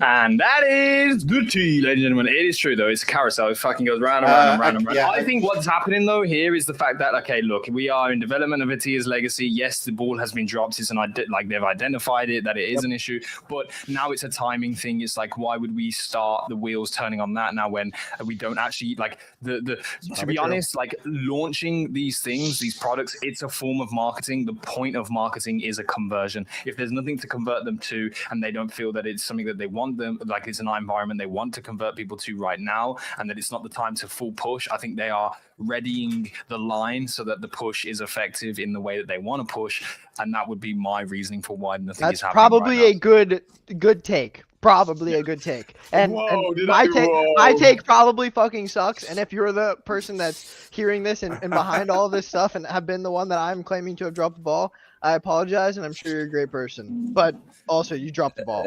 Yeah. Angry Bread, if you just sent that link in chat, if you send it in the Ronin Radio chat, I can open it up. I don't know what it is yet, but we will. But hey, welcome. This is Ronin Radio, and for some fucking reason today you tuned in when I had a good take. So thank you for being here. It's history in the making. You had another good take at the start of the show. Clip it. He had another good take where I was like, God damn, that's a good way to close off an argument. Yeah, what the foundational run token? Yeah, bro, I'm fucking in my BAG. He was in his bag. All right. I'm in my BAG today. Hey, so where do we go next, Gila? Where Calamity. do we go next? Okay, it's gotta be Calamity. Or rubbing your nipples. Well, all right. Sorry, can we highlight before we go to Calamity? Can we highlight Akil's last comment, please? What did he say? A broken. Wait, can you bring it up on the screen? Hey, my dad used to say even a blind squirrel finds a nut. So that's even worse. Hey, Kila looks like a squirrel too. That's crazy. Oh, yo, I'm gonna fucking end the show right now. But, Akil, I love you, buddy, but you didn't have to do this one. You didn't have to do this one. Hey, scoot over a little bit to your right, so his message is it's centered in frame. There's your clip. Yeah. You didn't have to do it, bro. You didn't have to do it. I was actually right twice as well, and it's fucking bang on. I have another point to make, right? Like from all these games that we've seen so far, like they're all nice and they're all like doing something and they can build momentum and they can snowball into something. But to be honest, if we're really gonna make a comeback in this industry, and this is I genuinely believe this, I think it's gonna have to be Axie, and it doesn't have to be these card games or anything like that. And the reason why I say that is because like almost everybody who entered crypto during 2020 or 2018 or whatever, like they know of Axie and actually have touched something related to Axie. You have no idea how many crypto millionaires and a couple billionaires have actually like owned Axies. Okay. Well, maybe that's Like, their whole point. Is this is the top of like Atia's legacy will be the top of funnel into all these other great experiences that Ronin has, and maybe like we're just jaded because we've been here for a while, and maybe they do make a great top of funnel entry with the MMO, and it brings a shitload of people into the ecosystem again. Like that could be their play. It's gonna have to. Like, listen, any of these games blowing up now are still gonna be small time in comparison to what Axie can do, just because of like all that money that was accumulated by those old crypto guys. Like it will come back if they see something that's actually interesting. And why can't that happen with one of the games that we have now? Why does it have to be with Axie? Because there's not enough liquidity in this industry for them to care. Like they're not gonna come in and like a millionaire isn't gonna come in here and drop like a few $100s on something and think that it's gonna be relevant enough for their time, right? And when I talk about million, I'm talking about like 9-figure dudes, right? There are a lot of them.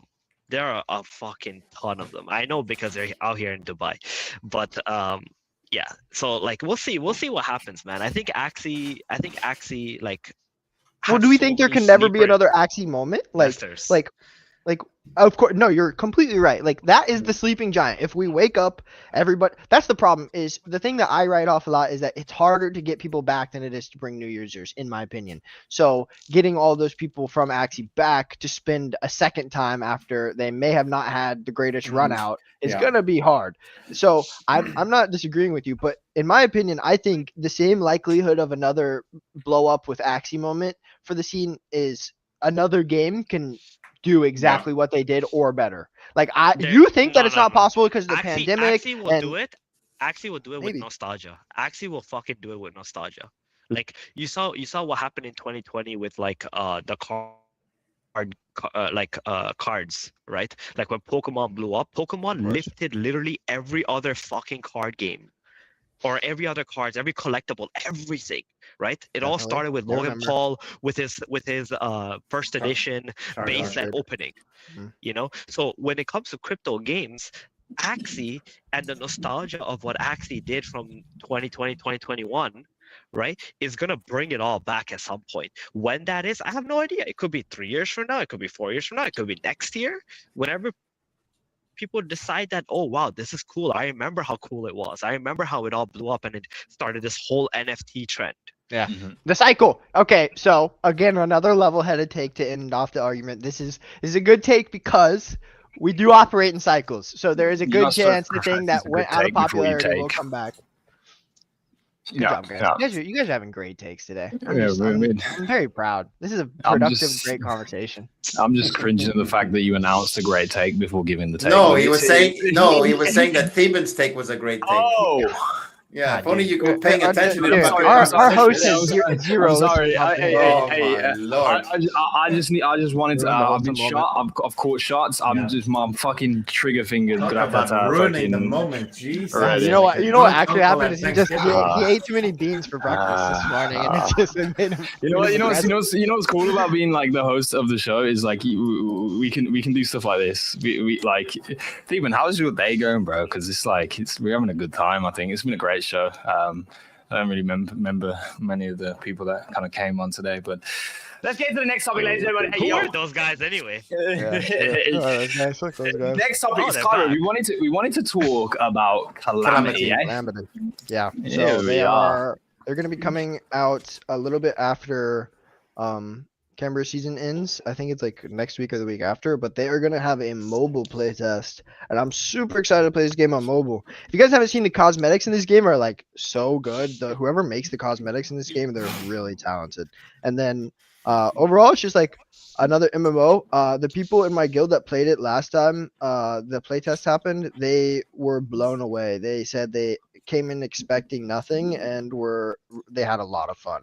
So yeah, I'm excited. I mean, this video, this looks sick. Like, bro, I think mobile games are just like, that is where we will succeed. Like Ronin specifically, if we get good mobile games, mobile titles, that's where we succeed. So keep mobile coming. Fableborn, great. We need an MMO with Calamity. And one thing that I was thinking about Cambria earlier that I didn't say is, dude, we gotta get away from the web client.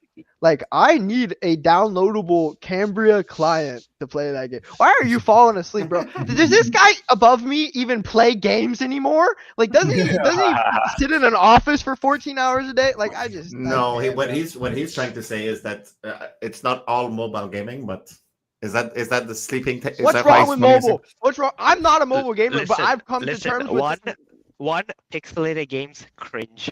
Mobile games. No, you sound like Stark at the start of the show. Okay. All right. Listen. Combine both of them. Mega cringe. Okay. Time out. Name me one non-pixelated, non-mobile game that has done good. Name one. What do you mean? In Web3, name one game that is a non-mobile, non-pixelated game that has done good. Well, I played Axie on my computer. Axie is a mobile game. You are playing client that is a mobile game. What? You just made for mobile first. No, it was. They had APKs. It wasn't. You had to download an APK. It wasn't even in the fucking app store. When there was the World Championship in Barcelona, did the finalists play on their computers on those tables? Yes, they did. It's still a mobile game. But to be honest, I'm just letting you know, right? If we really want crypto gaming to succeed and we want something, it has to be some kind of fucking Ponzi game. That's it. Those are the only. If you really want something to pop off, it's gonna have to be some kind of Ponzi game. What does pop off mean? Are you trying to say that we have to hit Axie's levels to be considered pop off? Cambria has done $1.7 million in less than 2 weeks for a prize pool completely funded by players. You are an esports player. Yes, you came from Dota with the biggest prize pools in the fucking world. Look at every other esport we came up growing up in with tournaments and that shit we used to play in. We used to play for less than $500 prize pools, $2,000 prize pools, maybe if we're lucky twice a month. And then on top of that, now we literally are playing for multiple millions of dollars. People across the world in the Philippines are paying $100 and winning $5,000 in 2 weeks on Fableborn, and we're not even done with the season. Like, I don't know what we're saying. Pop off moment. Like, hang on. First of all, let's clarify that, right? How many seasons have we had throughout the year? Okay, and then let's divide all that money that you just talked about with the amount of seasons we had, and then let's divide that by the amount of days in the year, and we'll tell you exactly how much you can make by playing such game. Did you just try to bamboozle me with math? So I mean, we're just not. I'm just saying that this money, it doesn't matter. Like, how we've been launching for fucking 4 years. Okay, like the whole point is not, even though this might be nice, it's sustainable for 2 weeks, and that's what they realized too, right? We need to run a season for 2 weeks. We gotta go dry for a while, and then like keep building and create all this new stuff and do all this. None of this is gonna build, like, as you said, an IP that is sustainable still. Oh, I right? Again, I don't agree, because seasons are not sustainable. No, it's not going to be seasons forever. Fableborn's going to be a fully launched game with it's going to be permanent. Something that Cam did promise last time he was on here as well, that they're moving away from the season. Dude, that is our, like, dude, the fact that you guys don't see that this is our Clash of Clans and understand that this can be our Clash of Clans, like, bro. No, I agree. It can be. I'm not saying it can't be. I'm just saying that, like, this whole idea of like how much money is involved is, like, truth be told, like, is not enough for anybody outside of like Southeast Asia or South America to consider it to be significant enough to participate. $5,000 in 6 days. That's not that pays my bills in New York City. So name one other place in America you can't pay bills with that money, because I live in New York. If you tell me 2 months from now you're also making $5,000 in 6 days and you've been doing that every single week, then Yeah, but you know it what? I'll doesn't- concede if my we defeat. play a I 2-week will season concede and I and make I will accept my 20K, defeat. like that's 4 months. So if I do that 3 times per year, then I have a full salary right there from playing one game. Where in New York can you live for 4 I didn't say months with okay, 20K? but in Kansas you could live for fucking 2-3 years off that. Like Okay. that's Okay. America still. Like I'm just saying, like there's no one in here that if I said you could make $5,000 in 2 days, or I mean in 6 days with $200 spend, you wouldn't be doing it. Like Yeah. 5K is 5K. I mean, it's fine, right? It's fine. It's like the first weeks of the game, you're gonna do well. It's fine. I mean, like I said, like if you think Okay, that this I is agree. sustainable and it does it for 2 more months, then let's fucking hell. I don't Maybe know. I there's mean, something I going. don't know where this conversation was supposed to end up at for sustainability reasons, because like nothing we've ever had here has been sustainable. It's everything always has to change. Because you're like gassing up these like $1 million prizes, and I'm just saying that it's good because they're doing something good that works, because they're doing these shorter seasons and they're splitting them up by like a couple of months, which works. But like it's not something where it's like, oh, I can drop my fucking life and go play and like actually win all that money. You know, I don't know. I don't think know. those times are over. I don't think they're gonna ever come back unless it's like still, you know, Dota. Wait, are you saying League, you're saying esports CS:GO. in general? You can't. There's not specific games that you're gonna be able to draw like that is your specific competing game Web3 for. anymore. The last time that's ever happened was Axie, and it was actually the most sustainable for almost 2.5 years. Well, which you was know why incredible.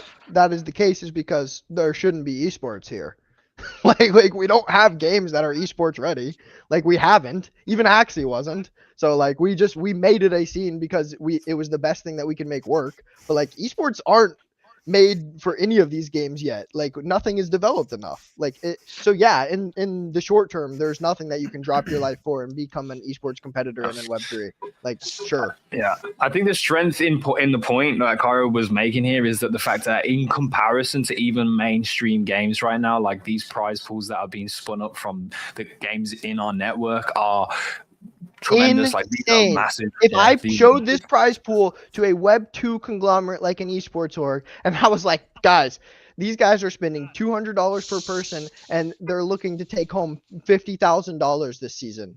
And like, you think they don't see a $2 million prize pool that's spun up completely by the community? They want to do that for free. They want to do that for free. If you show it to a Web2 guy, they want to be like, why can't I play it for free and accomplish that? That's what they will ask.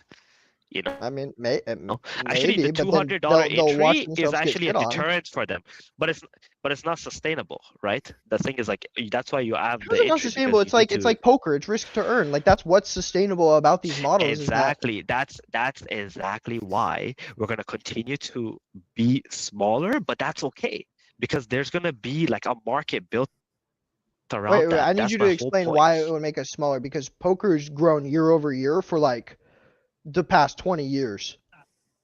Yeah, but where was it 20 years ago? Small, very small. Exactly. That's what I mean. It's gonna be like that, and it's gonna have to grow slowly year over year. Okay. Because gamers, actually, to be honest, gamers are not even as rich as you think they are. Like 99% of gamers usually don't even want to spend money on the games. It's always coming from the 1%ers, right? So like when you create these games where you can actually make money, you're gonna create like a small niche group of people who are gonna want to come and play. Because in any game where it's skill oriented, eventually all the fun to play players are kind of gonna die off. Of course, I've experienced it in every FPS game I've ever played. Yeah, that happens with poker too, right? In poker, actually, most of the professionals, they don't make money off each other. They make money off of the fishes that come and go every single day, right?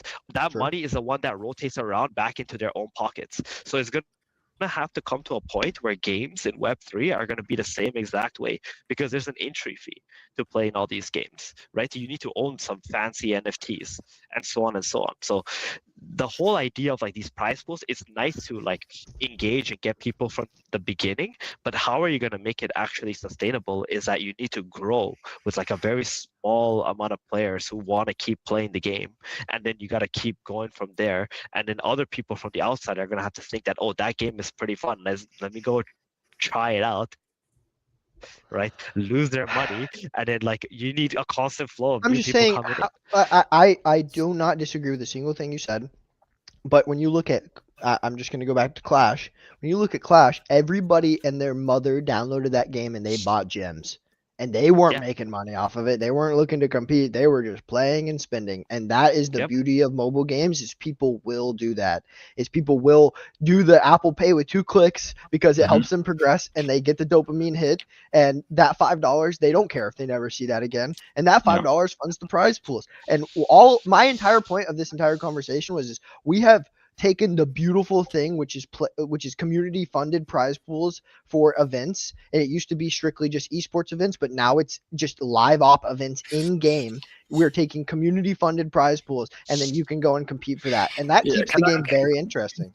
Can I be third time right and better than a broken clock, please? Because I think what Cairo's actually bullish on and enthusiastic about now is actually it's a ratio thing. It's the fact that we've proven in the small market that the ratio of community spend as an entry fee is actually proving a profit for some people in that degree of 200 spend 5,000 winning, right? And mobile gaming gives the majority accessibility in global terms of gamers and people who are going to play a game. The game is very similar to Clash of Clans, which is a proven model that has been very, very popular.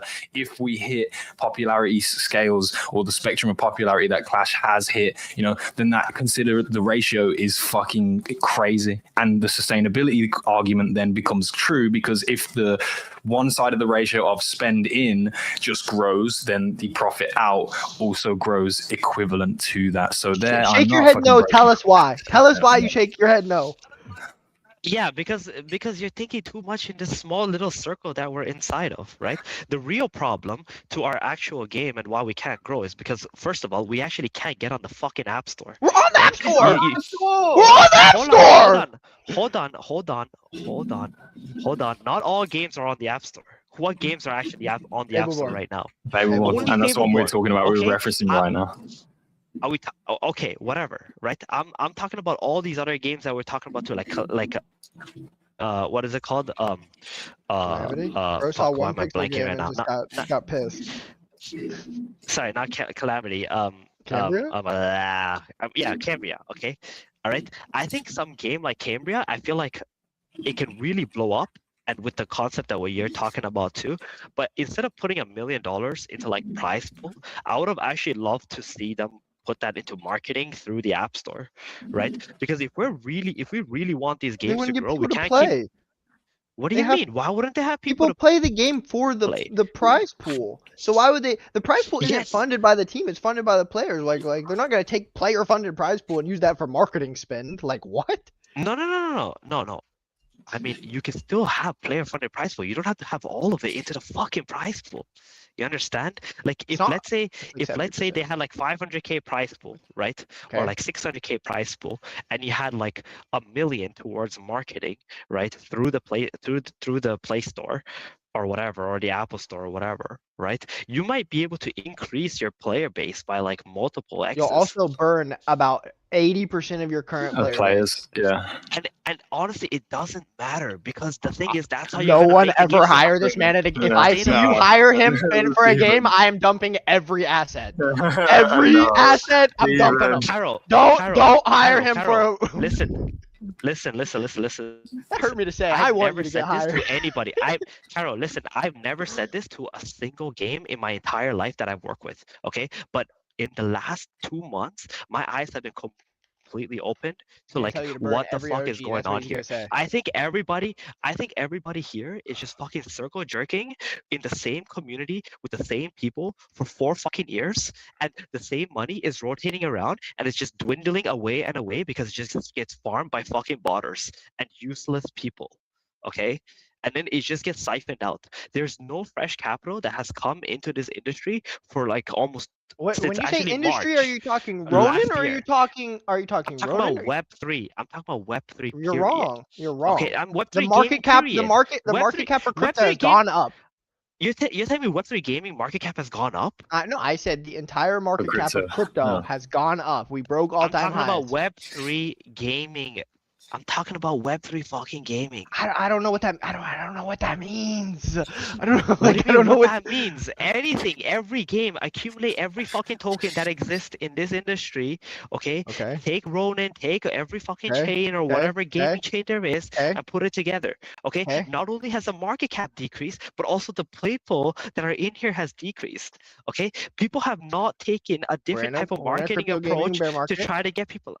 What are you talking about? So we're in a crypto gaming bear market. We definitely are. We haven't had good products that have been out to be able to cause catalysts. It's We're on a, definitely a thing. we're on and a what's different phase. And what and if it's not obvious already, all these like high price pool, events and all this shit doesn't amount to anything either. We've already Why? seen that. We know. What We do you have not mean, seen that. why? We have not seen that. What the fuck are you talking about? For just Apron had a Axie? Apron had a $1 million Guild Wars tournament. It didn't amount to anything. It just Who? went straight Nah, to fucking zero. Okay, Axie had fucking multiple hundreds of $1,000 tournaments too. It didn't amount to anything. They did not put money into marketing into the Web2 crowd or any other sources. Okay, they did not try to even accumulate any other people from outside of this little bubble that we're inside of. Same thing with Apron. Okay, we try to market to the Web3 crowd, it just doesn't work. Sounds like the referral systems are broken. Sounds like there's not good incentives for going out and getting people to play the games. That's what it sounds And like. the games are not sticky enough to retain the users That or might even be it entice too. them in the first Maybe place. there's no incentive to go and talk to your friends about it, because there It used is- to be it is incentive to about- tell your yeah. friends. You It is used to about have incentive to go prioritizing. and talk to your friends and family about these games. Now you don't. So we're in of course, all of this is going to seem like shit lately, and that things are dwindling or not growing because we are in the post-mortem of the insane boom of Axie still. Like, we still need a resurgence of the industry to What are ever you, get a what, good what are you judgment talking off about? anything. We had a resurgence. Of We what? had a fucking Of resurgence. what? In 2024, we had a resurgence. Every single fucking crypto game got millions and millions of dollars pumped into it. What are you talking about? When Ron was at $4, every fucking I don't think I was alive during that. gaming Honestly, token I don't was remember popping $4 up. Ron. I don't remember $4 Ron. If we're being honest, it's just that's not even a period in my life. Like, I'm just, How are we still blaming Axie for what's going on when we had 2024? we're not blaming No, Axie. We're saying Axie was such a massive success that everything since is obviously not gonna look as impressive. Like, duh. Guys, do you remember when APRS came out at $2? It had like $400 million market cap. Pretty sure Orangey was like a big investor in that and round tripped everything. If I remember correct, 'cause that was like the last gaming token he ever bought. I'm just saying, like, that's how crazy 2024 bull market on gaming was. Mhm. Okay, 2024 doesn't feel real. It just doesn't. I don't remember. I don't remember any of that. Like, I don't. For the sake of avoiding total tangents here, what is the core point then? So you don't think that what we're seeing performance-wise from games, let's use just Fableborn for the example, right? You don't think the performance that's being put out right now is gonna go anywhere? Is that a point that you're making? I have 3,000 guild applications. I have never had 3,000 guild applications in any game. I have that in less than 1 week, and they are all real people. I mean, that's exactly what happened when I opened my Aperon guild as well. Like, 3,000? That's insane, I mean, bro. not 3,000, but there were thousands. There were thousands of people who wanted planets. I'm not saying that Fableborn is a wanted to guaranteed hit. Like, it could pull an Aperon and go into the dirt. Like, bro, if I said this when we were in the Fableborn segment, there's a lot of stuff that isn't going well. Like, they need to fix things, and if they don't, if Power was doing bad, this could be a completely different conversation. Like, if Power was not at 26 cents or whatever it's at right now, and it was a straight down chart, everyone's opinion would be completely different. Like, that's just the reality of the situation. Yeah. But look at that thing. Whew. Too expensive. I can't even buy it. Yeah, but okay, to be honest, going back to that point. Pretty good. Yeah, going back to that point though, Theban, is this like a cynicism approach where you don't think anything that is happening is going to change that perception of like this circle jerk, no new money, no new users, net money diminishing, net users diminishing? Like, you don't see anything that changes your viewpoint on that reality? No, I think Fableborn is probably one of the only games that's doing it differently, right? I mean, like I said, like being in the App Store is like a huge deal to begin with, right? Like one of the things with Origins that I felt was off, and like why they had to also kill it off is because one, they couldn't get in the App Store, and two, they couldn't advertise to the actual Web2 crowd properly, right? And there are other ways to like advertise. Like honestly, stuff like Facebook, YouTube, and all that stuff, like direct ad, like the numbers, the reach, it might not look as good, and it might be more costly. To be honest, it's actually a lot better than majority of these KOLs that you've already exhausted. Right, because the thing about these KOLs in this industry is if something is popping off, you don't even need to pay them to come to you. They're gonna come on their own if they're actually useful. Because if they have a real audience and they have people who actually care about, like, or they're actually people who care about the industry, they will go to where the attention is regardless, hoping for a deal to come through. So like, I think the approach that people take just needs to adjust. They need to like study a little bit more on like traditional marketing, because like if you really want to reach the Web2 crowd, that's what actually works. And that's what I think so. And that's what I've realized over like the last 2 months. It was like a eureka moment for me, because I realized like it's just the same fucking money, man. This entire time. Now, Fableborn and Cambria, I feel like it had a lot of attention. It had a lot of build-up, right? So all that build-up amounted into like, okay, let's pour our money and let's see what's gonna happen, what's gonna, go on with this, and then see how it plays out. From the players? From the players, from the people who have invested in this for months, right? Look at Gold Rush. How long did they wait for that season? Was it 5 months, 6 months? From June or July to November. So all those Cambria guys who remember Gold Rush being a fun experience last time, they had all this time to be able to accumulate some money and and like tell their friends and all these things, and then now here comes the season, they get to play it, and the season will end, and they have a good time. Now we're gonna have off season. Repeat the same thing. That's new now. That's supposed to be the new loop, is that there's gonna be an off season, and then it's island gameplay, and then maybe we have a complete loop that completes it, and we'll see if the price will be that big. Like, and I think that works if you let that cooldown period be long enough, and if the previous season was a good experience for people, and just to keep doing that. Now, with Fableborn, I think it had a lot of outside attention, right? I mean, Cairo, your guild is like a gigantic holder. I don't know who your competition truly is. Right now, it's like Chronicles is like Raiden's Chronicles, and then there's like a Korean guild from like ETH Apple, and then there's the Chinese guild that's a bunch of whales, and I mean, it's a lot of people, bro, and there's a lot of names I've never seen. But, yeah. So it's a good thing, right? So we got people who are like outside of Ronin, so that's like a different type of money as well. That's like competing in there. I mean, Cambria, same thing. So I think it's got potential. I think the fact that they are in the App Store, I just hope that they're spending a lot of marketing on to the Web2 crowd through like traditional means as well. I think their power protocol stuff, we have to see what.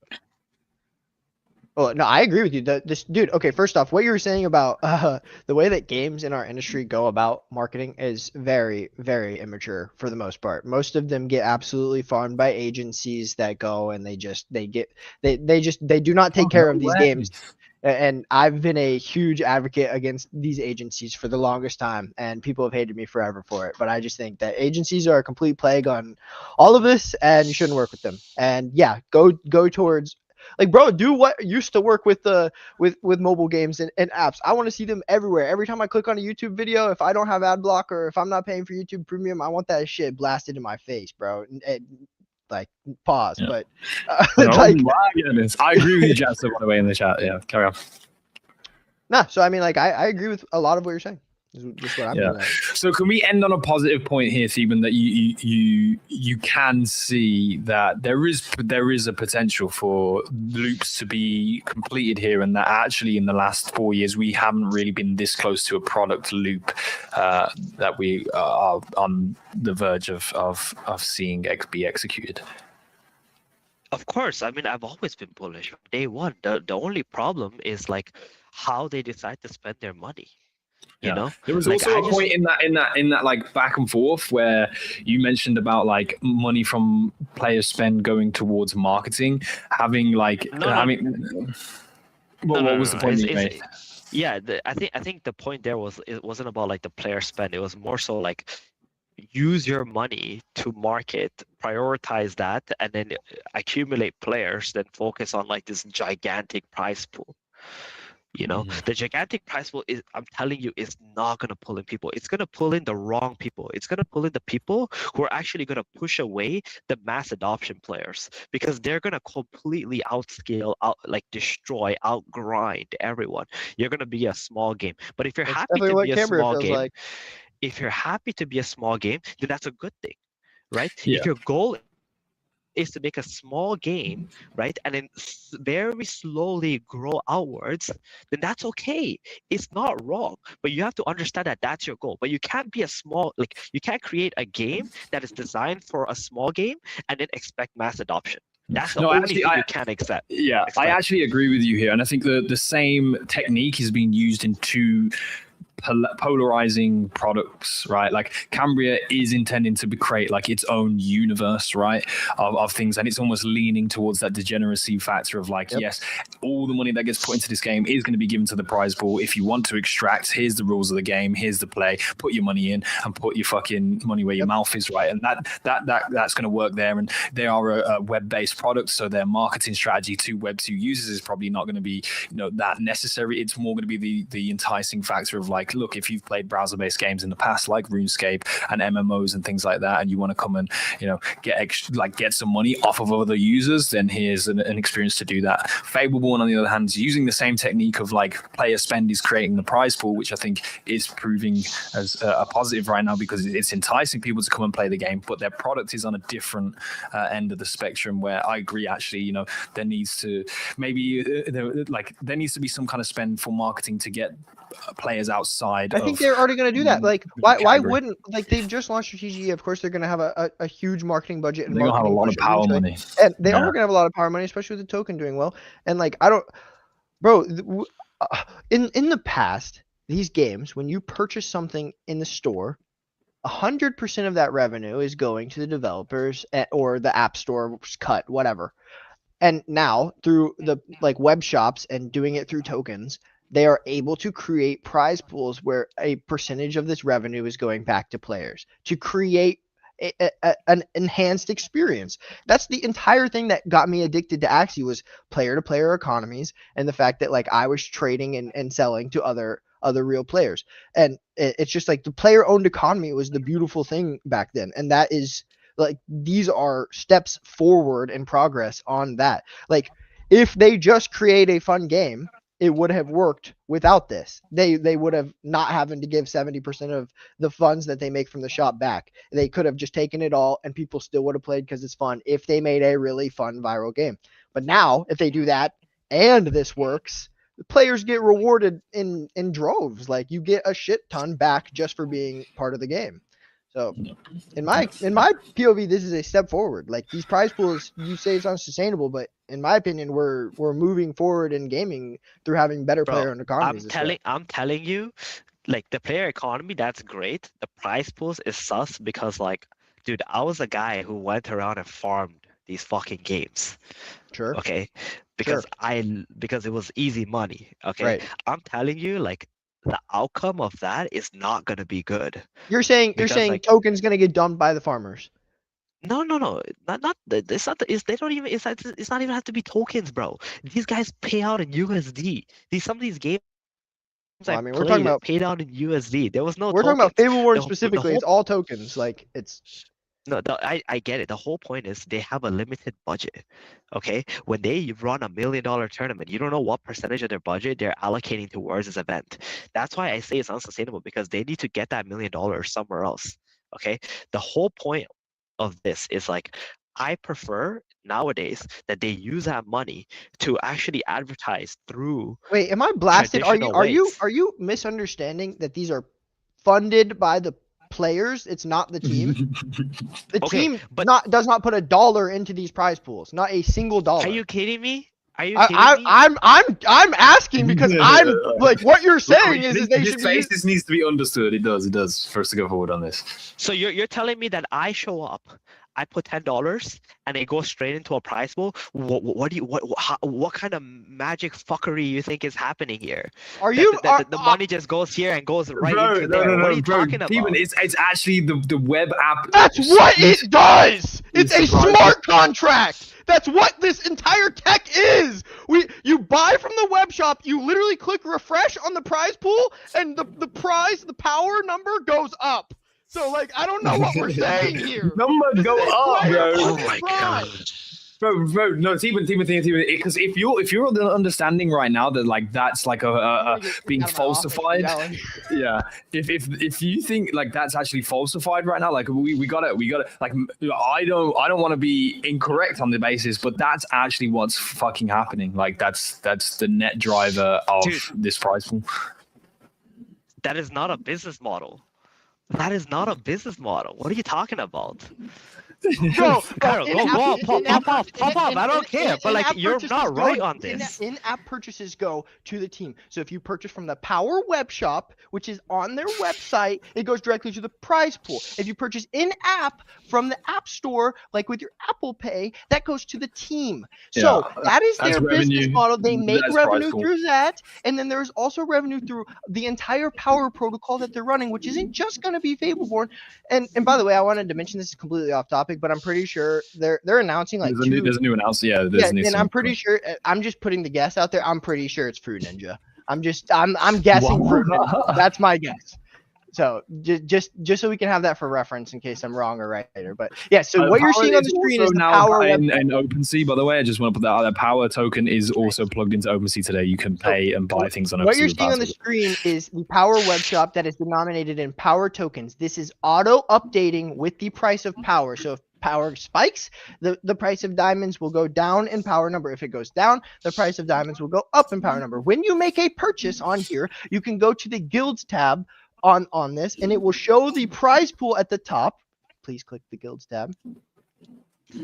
Whoever's running. Okay, thank you. And you can see the prize power pool at the top of the screen, which when you purchase something and click refresh, that automatically updates the same second you click buy. So that's not sustainable. It's not a business model. They're making 30% of every freaking purchase there, and they're getting in-app purchases, and 70% is going back into a player-owned economy, which is why we love Web3 games. So. And this is nothing that like Aperon hasn't already done. Who the fuck is Aperon? Who cares? Who the fuck is Aperon? They're dead, what bro. I'm sorry if they're not actually dead, but they're like I haven't heard that. Like you're talking about your own PTSD and biases. This is a real good game that people are playing. Like and it's a new shiny toy. Like it's completely different than They said the same thing. I'm just saying, bro. You're traumatized, and I understand it. And you need to cover your bags. I get it. I have said many times I am biased, but why would you say this is bags? You need to cover your 80 players in your top 100 rank. It's so awesome to hear you say this. This is way too biased. This is way too biased. After learning your entire argument was based on a complete falsity, it's so hilarious to hear you say this because you can't cope with the fact that you were wrong. It's okay. I get it. It's hard to admit you're wrong. I get it. It's hard. Okay. But I just, bro, you tried to say it's unsustainable because you think the team is spending their money on stupid shit. The team isn't spending $1 on us. Like we're paying them. Like I just don't. Ladies and gentlemen, we'll be right back.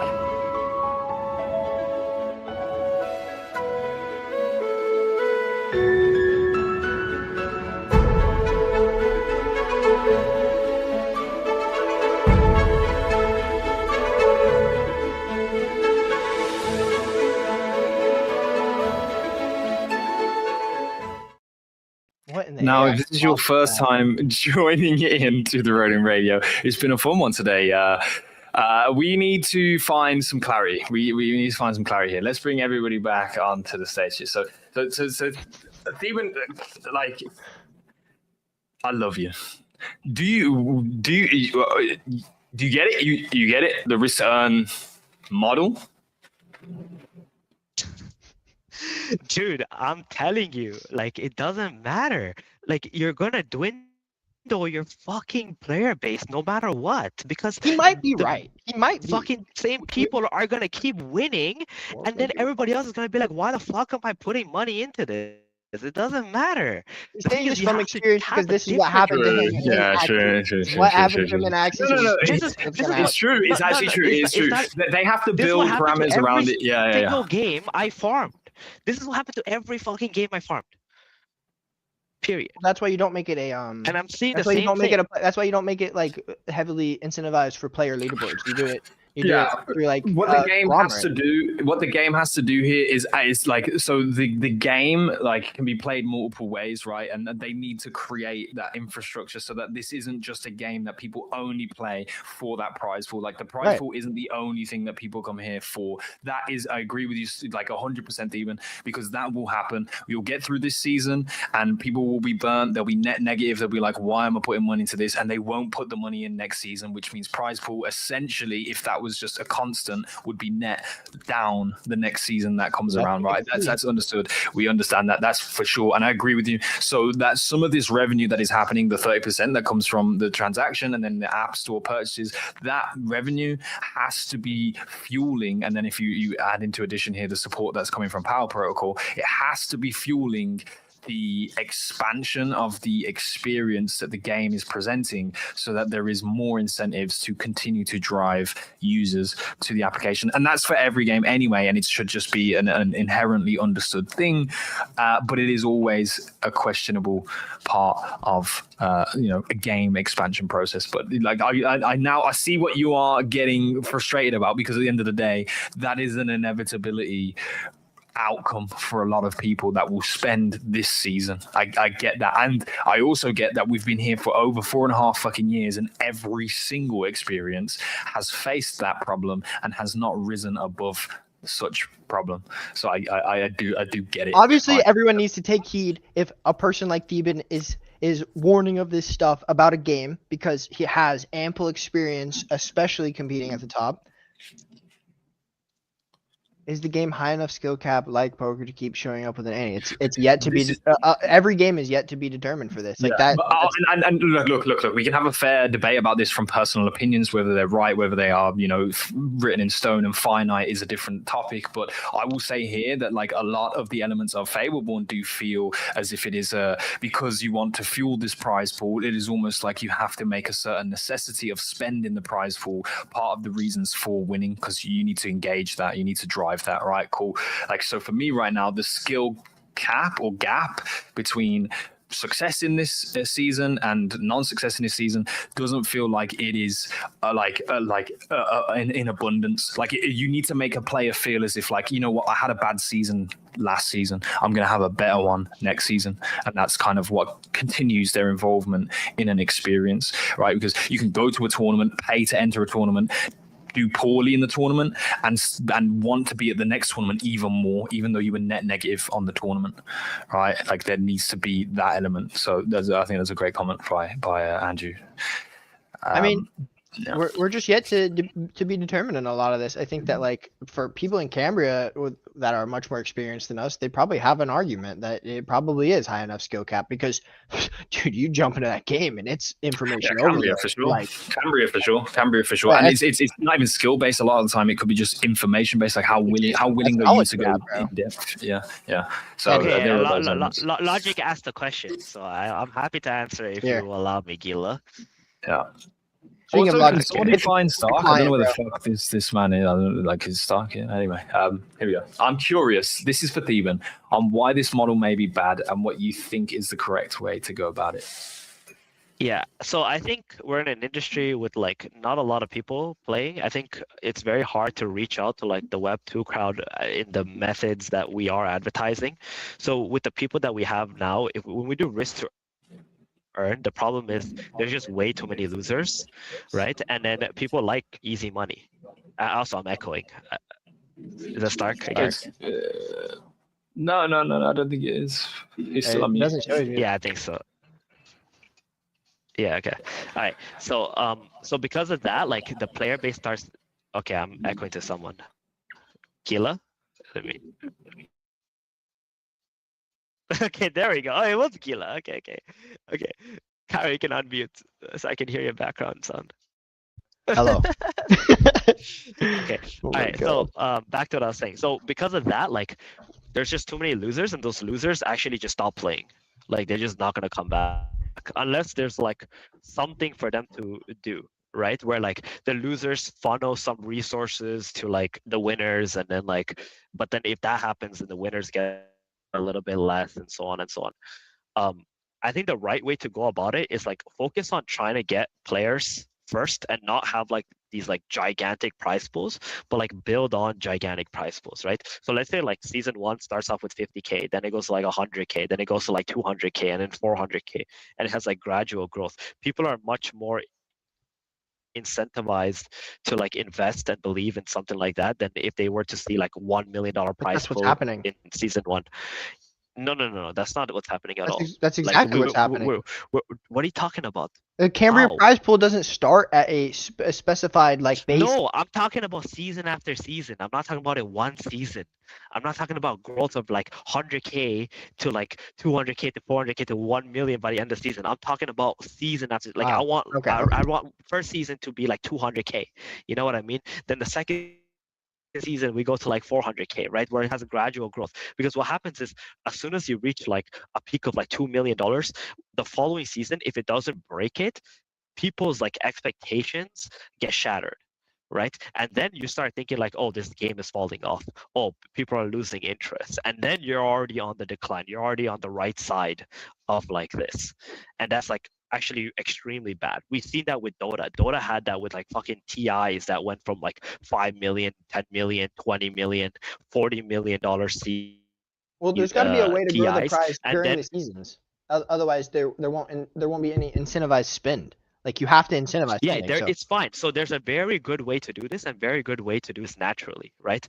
You can have like risk to earn elements in your game. You can have ways like, you know, people can gamble and whatever, right? But I prefer prize monies to grow through other means than like, you know, something like, for example, we have skins, right? When you have like a battle pass, and a battle pass is like has like a bunch, like everything that's like skins, and let's say you put like 75% of that battle pass into the prize money, that's different because those were spent by people who just want to spend on the game without a return, right? Because a skin doesn't actually give any kind of value into the game apart from a cosmetic, right, for you to wear. So that prize pool being increased in that way is like infinitely better because it didn't influence the game in any way.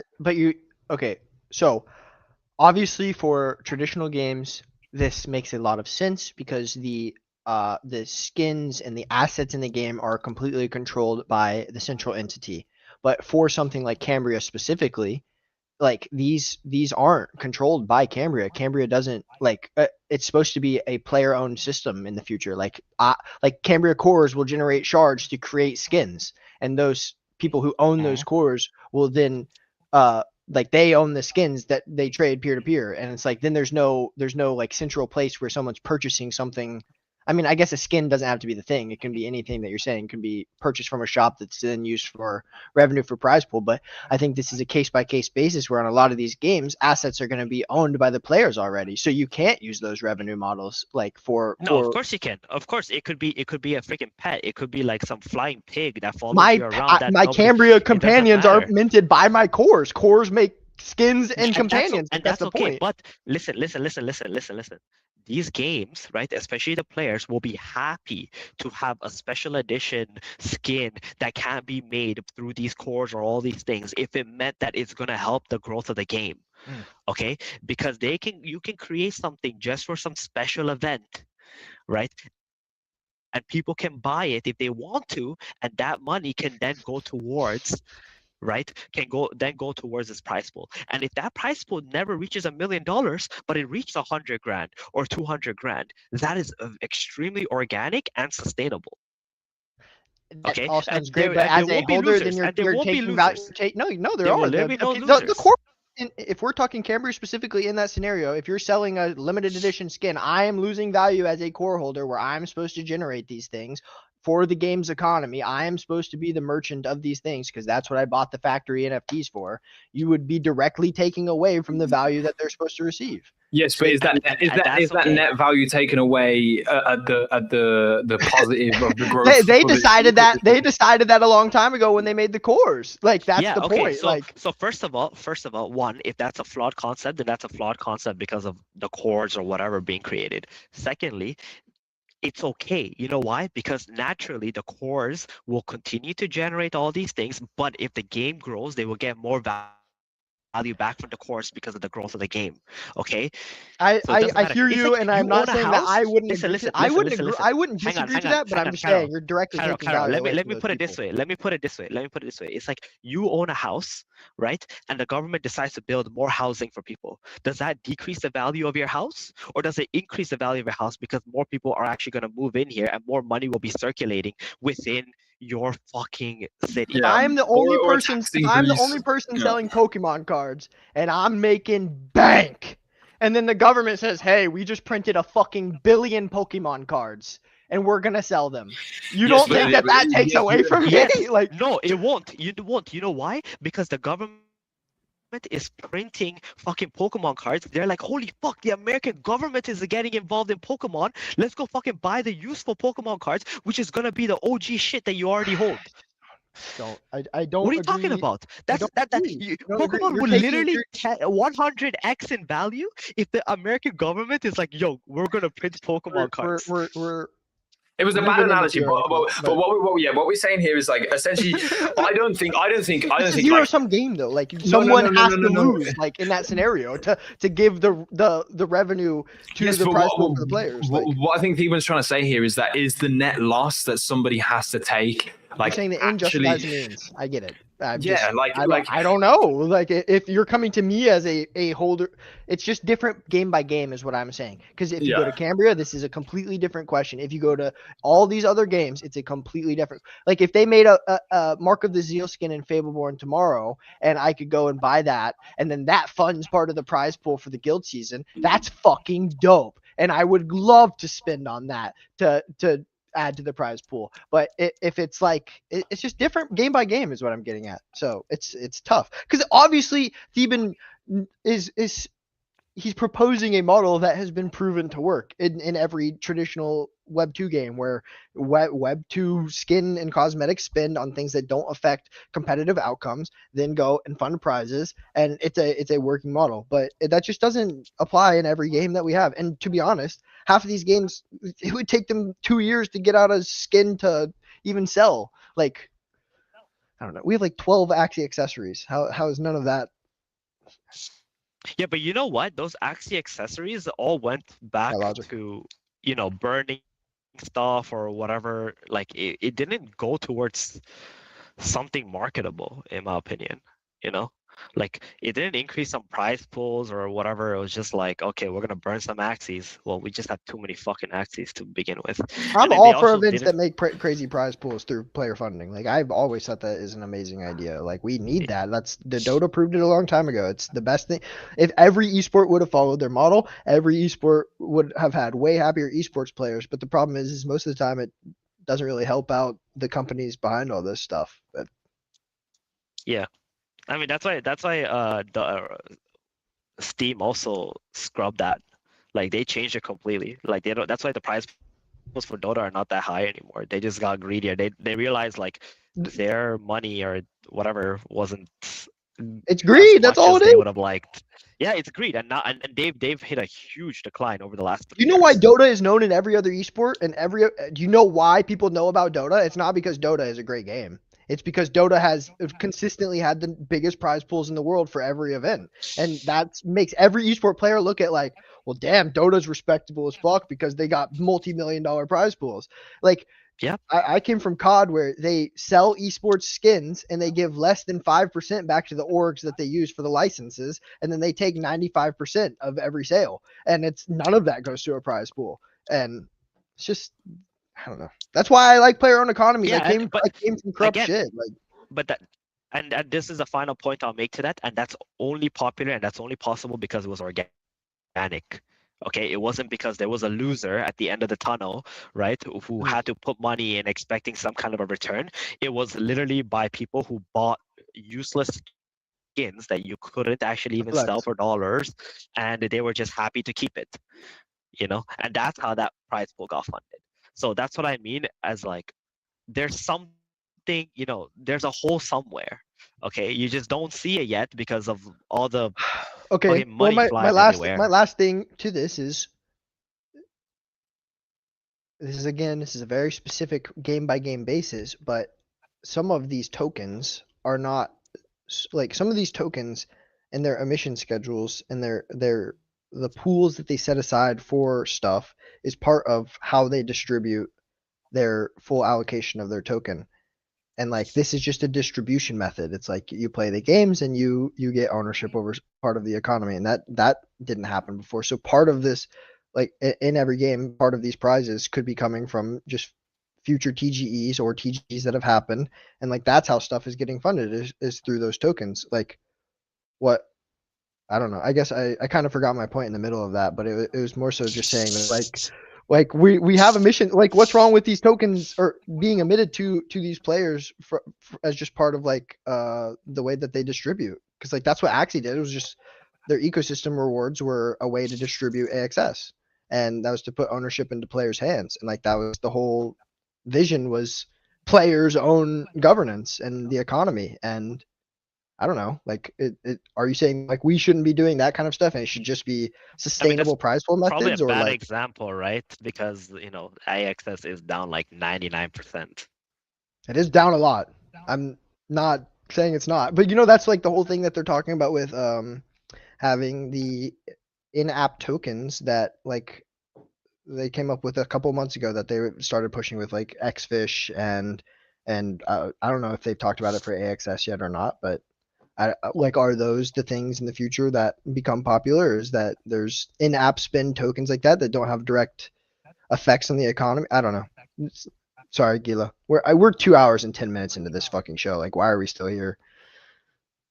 Because it's been an amazing back and forth. This is what we need. It feels fresh, like it feels passionate, and we need this back in the space. Like I hope everybody out there who was tuning in today enjoyed the back and forth. I sure. Why is Stark even here?